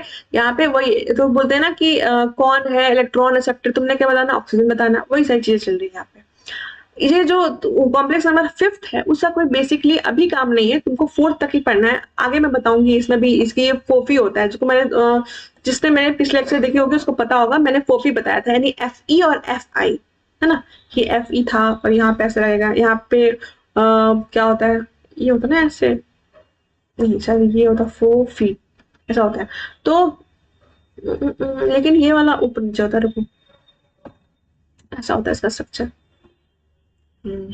और ये ऐसे गोल होता है, हाँ, और क्या होता है यहाँ पे ATP सिंथेज लगा होता है, जिससे क्या होता है ATP वगैरह बनती है, ठीक है, और ये इनर साइड में, अभी मैं आगे फिर बता रही हूँ, सुनते जाओ, कंफ्यूज मत होना। 5th वाले का नाम क्या है, देखो ATP सिंथेज है, मैंने बताया वहां पे फोफी होती है, जो कि मैंने तुमको पिछले लेक्चर में बताया था फोटोसिंथेसिस में, जिसमें देखिए उसको पता होगा, तो 5th वाला क्या है, ATP सिंथेज है, थर्ड वाला क्या है, थर्ड वाला क्या है, BC1 है, B फंसी जीवन में, है ना, और साइटोक्रोम क्या है, C ऑक्सीडेज है।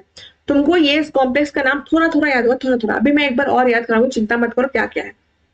फर्स्ट में क्या हुआ, तुमने देखा फर्स्ट कॉम्प्लेक्स था, पहले डायग्राम याद करो, फर्स्ट कॉम्प्लेक्स क्या है, इनर मेम्ब्रेन में चल रहा है, फर्स्ट कॉम्प्लेक्स सेकंड कॉम्प्लेक्स, उसके बीच में क्या आ रहा है, थर्ड कॉम्प्लेक्स आ रहा है, फिर फोर्थ, फिर फिफ्थ, मैंने बोला फिफ्थ को छोड़ो भाई, फिफ्थ को हटाओ, अभी तुमने फोर्थ तक याद रखना है। फर्स्ट में क्या हुआ, NADH तोड़ के हम लोगों ने NAD का जो इलेक्ट्रॉन था उसको फेंका, कहाँ फेंका तुमने बताओ, FMN में फेंका, फिर FES में फेंका, फिर यूबिक्विनॉन को दिया, फिर क्या हुआ, जो सेकंड वाला था उसमें क्या मैंने कैसे कैसे फेंका था, वहां पे हम लोग FADH डिहाइड्रोजनेज नाम से, सॉरी FAD को तोड़ा था, सक्सिनेट डिहाइड्रोजनेज, फिर उसको मैंने तोड़ा था, कैसे तोड़ा था, FAD को दिया था मैंने, फिर FES को दिया था, फिर मैंने यूबिक्विनॉन को दे दिया था, है ना, फिर वो क्या कहता है, यूबिक्विनॉन दोनों मिलके जो थर्ड वाला कॉम्प्लेक्स था वहां पे जा रहे थे, कैसे कैसे जा रहे थे, बी यानी साइटोक्रोम बी फंसी यानी FES C1 में, यानी साइटोक्रोम C1 में, फिर जो थर्ड वाला कॉम्प्लेक्स था किसमें जा रहा था, फोर्थ वाले में जा रहा था, कैसे साइटोक्रोम C में जा रहा था वो, है ना, फिर कैसे जा रहा था, फिर वो A में जा रहा था, फिर जा रहा था A3 में जा रहा था, है ना, फिर तुमने देखा कि फिर लास्ट में जाके जो है वो इलेक्ट्रॉन साइटोक्रोम 4 से वो बाहर आता है, फिर उसके बाद क्या होता है, वहां से ऑक्सीजन उसको पकड़ लेती है और फिर वहां पे बनाती है पानी वानी सब मिल, पानी क्या बोलते हैं, पानी भी बनता है H+ मिलके। अब क्या होता है, अंदर इतना ज्यादा H+ भर जाता है, क्योंकि NADH ने भी अपना H निकाला, फिर जो FADH है उसमें भी अपना H निकाला, तो भाई अब सबको H को बाहर फेंकना है, अब वो देखेंगे हम लोग कैसे कैसे बाहर फेंकना है, कैसे कैसे बाहर फेंक रहे हैं वो देखेंगे, ठीक है, कैसे कैसे बाहर फेंकेंगे वो देखते हैं, चलो। अच्छा, तो फिफ्थ वाले में क्या किया, फिफ्थ वाले में हमने कुछ नहीं किया, फिफ्थ वाले में हम लोग सिंपल कहाँ गया डायग्राम मेरा, फिफ्थ वाले में हम लोगों ने सिंपल कुछ नहीं किया है, ये फोफी बनाया था, इधर से जितने भी यहाँ से H+ थे, क्या हुआ, H+ कहाँ से निकल रहा है, यहाँ जो H+ बना यहाँ से भी निकला, फिर यहाँ से भी निकला H+, ठीक है, फिर तुम्हारा H+ यहाँ से भी निकला, सब जगह से H+ निकला, ठीक है। और अब देखो भाई, जब H+ इतना निकला तो इंटर मेम्ब्रेन स्पेस में तुम्हारा बहुत सारा H+ भर गया। तो अब ये H+ कहाँ से बाहर जाएगा भाई, इतना थोड़ी H+ हो जाएगा, इतना कॉन्सेंट्रेशन ग्रेडियंट कैसे ही संभालेगा। तो ये सारे H+ कहाँ से निकलते हैं, तो ये तुम्हारे निकलते हैं 5th वाले कॉम्प्लेक्स, इसका नाम है एटीपी सिंथेज। और यहाँ पे एटीपी सिंथेज नाम का एंजाइम होता है, तुमको पता है वहां फोटोसिंथेसिस में यही हो रहा था। यहाँ पे एटीपी सिंथेज नाम का एंजाइम होता है, एडीपी को वो एटीपी में कन्वर्ट कर देता है, ठीक है। H+ ऐसे ही निकलते हैं यहाँ पे, ठीक है। और यहाँ पे 4th वाले कॉम्प्लेक्स में क्या होता है, O2 लेता है इलेक्ट्रॉन और H+ लेता है और उसको मिला के पानी बना देता है। यही चीजें थी, इसमें कुछ अलग नहीं था। अब यही जो पढ़ना था यही पढ़ना था, और कुछ एक्स्ट्रा इसमें नहीं पढ़ना होता है। बस तुमको यही याद नहीं होता ये क्या है, इसका नाम क्या था, इसके यहाँ पर क्या था, तुमको यही सब याद नहीं होता है। समझ लो, ए और A3 क्या था, साइटोक्रोम A था, साइटोक्रोम A3 था। तुमको सवाल क्या क्या बनते हैं, देखो सवाल एक तो ये बनता है, सीक्वेंस में बनता है। सीक्वेंस में थोड़ा सा लिख के दिखा रही हूँ, अपने भी सीक्वेंस आप लिखना, ये सीक्वेंस लिख लेना। PYQ है ये अच्छा पेन नहीं है भाई, अच्छा पेन लाओ। ये भी अच्छा पेन देखो पेन वटा करते हैं। PYQ को सवाल देखते हैं, ठीक है। क्या है सवाल, तुम्हारा आया था सीक्वेंस पे सवाल कि सीक्वेंस बताओ मुझे। तो क्या था सवाल, देखो पहला क्या है, बी, यानी तुमको मैंने क्या किया, बी फंसी जीवन में। तुम साइटोक्रोम चुना, बी फंसी यानी FES, ठीक है। FES नहीं भी आया था तो बस मतलब ये तो उसमें था ना, बस यहाँ पे जब सवाल आया था, जो इस बार प्रीवियस ईयर में आया था वो बताती हूँ। देखो सवाल आया था ऐसा, उसमें फंसी यानी FES नहीं दिया था, बस साइटोक्रोम साइटोक्रोम वाला का अरेंजमेंट पूछा था। साइटोक्रोम बी के बाद क्या आया था, साइटोक्रोम C1 आया था, बी फंसी जीवन में यानी C1 में। फिर क्या आया था तुमको पता है, साइटोक्रोम C आया था, उसके बाद क्या आया था, साइटोक्रोम A आया था, फिर क्या आया था, साइटोक्रोम A3 आया था। ये सीक्वेंस तुम्हारे सवाल में आया था, तो मैं वही लिख के बता दिया था, तो तुमको मैंने पूरा बता दिया था। ये सीक्वेंस तुम अपने NCERT में लिख लेना, तुमको ये याद भी है ये दोनों किससे एसोसिएटेड है, ये दोनों कॉम्प्लेक्स नंबर 3 से एसोसिएटेड है, ये वाले कॉम्प्लेक्स नंबर 4 से एसोसिएटेड है, तुमको सब ये याद भी है कैसे कैसे इलेक्ट्रॉन फेंका था, याद है ना। ये सीक्वेंस लिख देना, ये तुम्हारे प्रीवियस ईयर का सवाल है, ठीक है। साइटोक्रोम क्या होता है, protein with iron containing group, heme containing group को बोलते हैं साइटोक्रोम। FES क्या है, तो मैं तुमको रीड करके बताती हूँ। Iron atoms bound two sulphur atoms, फिर क्या होता है, कॉपर सेंटर क्या होता है, तो copper atoms bound to protein, उसको बोलते हैं कॉपर सेंटर। तो ये सारी चीजें थी जो तुमको जानने की अगर आवश्यकता थी, जो मैंने बता दिया, ठीक है। चलो अब देखते हैं, मुझे बताओ तुमको समझ में आया है, तुमको समझ में आया। ये सारे सवाल ही पूछते हैं, कैसे यहाँ पे क्या, यहाँ का नाम क्या था, ये क्या बोलते हैं, इलेक्ट्रॉन कहाँ से निकल रहा है, हाइड्रोजन कहाँ से निकल रहा है, ये सारे सवाल पूछते हैं। यहाँ पे क्या टूट रहा है, यहाँ पे क्या टूट रहा है, इसका सीक्वेंस क्या है। आया है तो मुझे एक बार लिखो, सबके सब जो भी है यहाँ पे सब लिखो, यस मैम, जल्दी लिखो। साइटोक्रोम C का क्या होता है, मोबाइल कैरियर है ये। कभी तो तुम्हारा डाउट क्लियर हो, ऑक्सीजन वाला, ये कॉम्प्लेक्स नंबर 4 से आता है, यहाँ पे तुम्हारा ऑक्सीजन बैठा रहता है और यहाँ से तुम्हारी इलेक्ट्रॉन आती है और यहाँ पे H+ होता है, सब के सब मिले क्या करते हैं, पानी बना लेते हैं, ठीक है।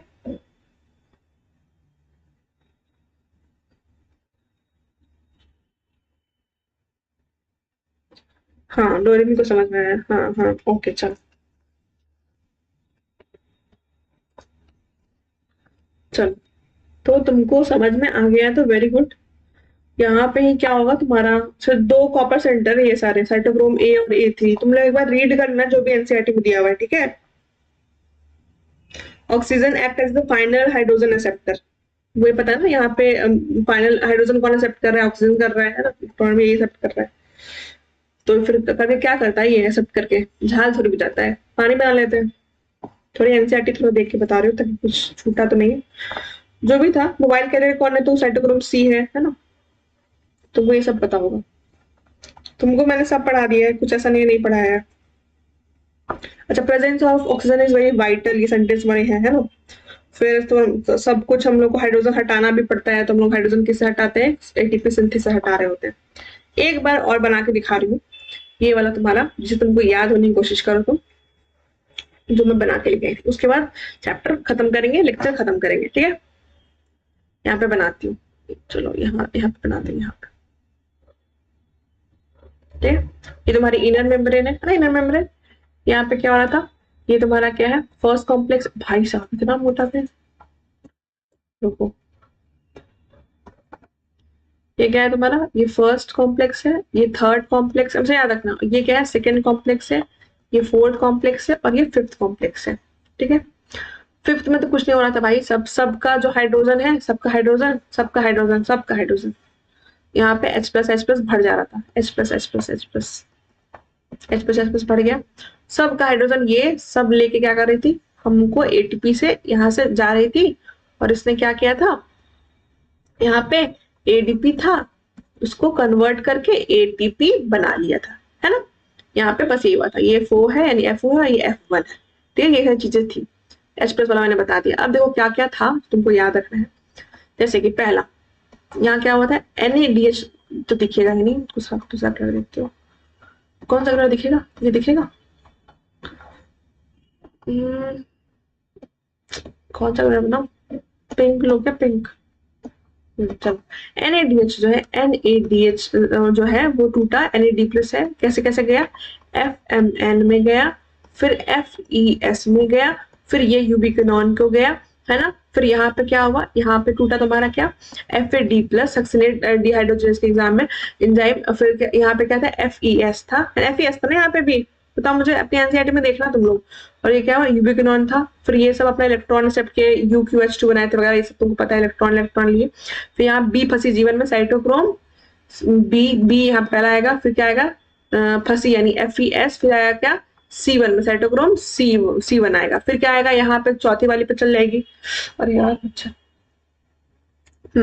चौथी वाली पे चल जाएगी, यानी साइटोक्रोम C में जाएगी, फिर किस में आएगी, साइटोक्रोम A में आएगी, फिर साइटोक्रोम A3 में आ जाएगी। यहाँ पे क्या होगा, ऑक्सीजन में बैठा रहेगा, और क्या होगा, H+ भी लेगा और इलेक्ट्रॉन भी सब किया, फिर क्या हुआ, यहाँ पे पानी बना लिया। बस यहाँ पे यही सारी चीजें थी जो तुमको पढ़ना था, और कुछ इसमें एक्स्ट्रा नहीं है भाई, यही जो था मैंने बता दिया। मुझे बताओ कोई दिक्कत है, कोई, कॉपर वगैरह का भी सेंटर रहता है तो देख लेना, वो तुम्हारे एनसीईआरटी में लिखा होगा। इसका नाम क्या है, एटीपी सिंथेज नाम है इसका। इसका क्या था, नाम था NADH डिहाइड्रोजनेज, इसका एटीपी सिंथेज, इसका था सक्सिनाइड डिहाइड्रोजनेज, इसका था शायद क्या था, साइटोक्रोम BC1 है ना, क्या था साइटोक्रोम, वो देख लेते हैं, साइटोक्रोम BC1, इसका नाम क्या था, साइटोक्रोम C ऑक्सीडेज, ठीक है। नाम भी याद हो गया आई थिंक सबको, मुझे याद होगा, तुमको भी याद होगा। चलो फिर सब कुछ मैंने पढ़ा दिया, fermentation, glycolysis, Krebs cycle, linking stage, ETS, तुम्हारा काम है जो भी इंपॉर्टेंट चीज तुमको लगे, जो तुमको लगा कि और एनसीईआरटी में तुमको पढ़नी चाहिए, तुमको मिलनी चाहिए थी, वो तुमको मैंने समझा दिया। एक बार मैं तुमको समझा रही हूँ, कैलकुलेशन, ग्लाइकोलाइसिस में क्या हुआ था, ग्लाइकोलाइसिस में तुमको क्या मिला था, तुमको 4 ATP बना था, है ना, लेकिन उसमें से 2 ATP तुमने ऊपर खत्म कर दी थी, तो कितना बना, 2 ATP बचा, है ना, 2 ATP तुम्हारी बची, और एक NADH बना था ना, 2 इंटू 2 करते हैं ना, तो 2 NADH बना था, 2 NADH बना था, यानी कितना हुआ, यहाँ से 6 ATP, यानी एक NADH से कितना, 3 ATP, और 2 NADH से 6 ATP, टोटल कितना हुआ ग्लाइकोलाइसिस में, 8 ATP बना, ठीक है, 8 ATP तुम्हारी यहाँ बन गई।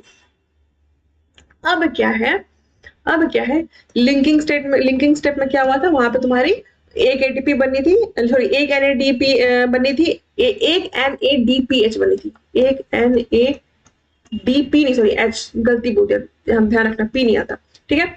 और इंटू 2 करते हैं, क्योंकि तुमको पता है सब कुछ अंदर जाने पे डबल होता है, पैरावेट कितना है, 2 मॉलिक्यूल का, ठीक है। तो यहाँ कितना हुआ, 2 NADH, यानी कितना हुआ, यहाँ पे कितना आया, यहाँ पे 6 ATP आया, है ना। उसको छोड़ दो, या फिर यहाँ पे नहीं करते डायरेक्ट, बस इसका कैलकुलेशन हम लोग यहाँ नहीं करते, अभी बस एक NADP याद रखो। फिर क्या हुआ, क्रेब्स साइकिल में क्या था, क्रेब्स साइकिल में क्या था, यहाँ पे एक FADH2 बना था, FADH2 बना था, एक ATP बना था, और 3 NADH बना था।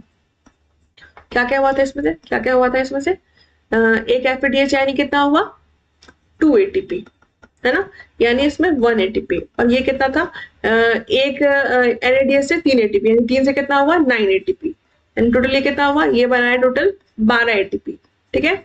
और ये कितना था, ये टोटल दो NADH है, यानी ये बनाया 3 ATP, इन टोटल कितना हुआ 15, ये 12 और ये तेरा कितना 12 और ये 3 कितना हुआ 15 ATP, और टोटल कितना हुआ, सबको इंटू 2 करें, हम लोग पता है ना पैरावेट कितना बनता है, 2 मॉलिक्यूल बनता है, यानी 2 करता है, यानी कितना हुआ, टोटल कितना हुआ 30 ATP बना, और ग्लाइकोलाइसिस पे कितना बना था, 8 ATP, कितना हो टोटल 38 एटीपी। एक ग्लूकोज को तोड़ने पे इतना हम लोग का निकलता है। तुमको सब कुछ पढ़ा दिया, कोई दिक्कत नहीं है, किसी को कोई डाउट नहीं है। जो भी होगा एनसीईआरटी पढ़ना, जो भी समझना है बताना। Wish you very very happy Diwali. And मेरे जो भी रेगुलर स्टूडेंट है अभी भी जो पढ़ रहे थे, आई want your feedback. This is your last class of Shiva batch. मैंने बहुत अच्छे से तुमको पूरा चैप्टर सब कुछ पढ़ाया, क्लास 11 की biology.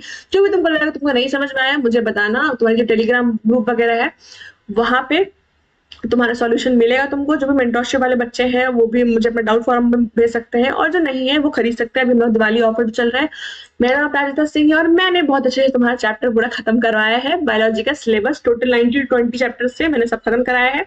And I want your feedback with need with जीत एंड टेल मी कि तुमको सब कुछ समझ में आया, ठीक है। और जो भी बैकलॉग से कंप्लीट कर लेना। Happy Diwali to everyone. अब हम लोग का जो नेक्स्ट प्रोजेक्ट होगा उस पर काम किया जाएगा, ठीक है। Thank you.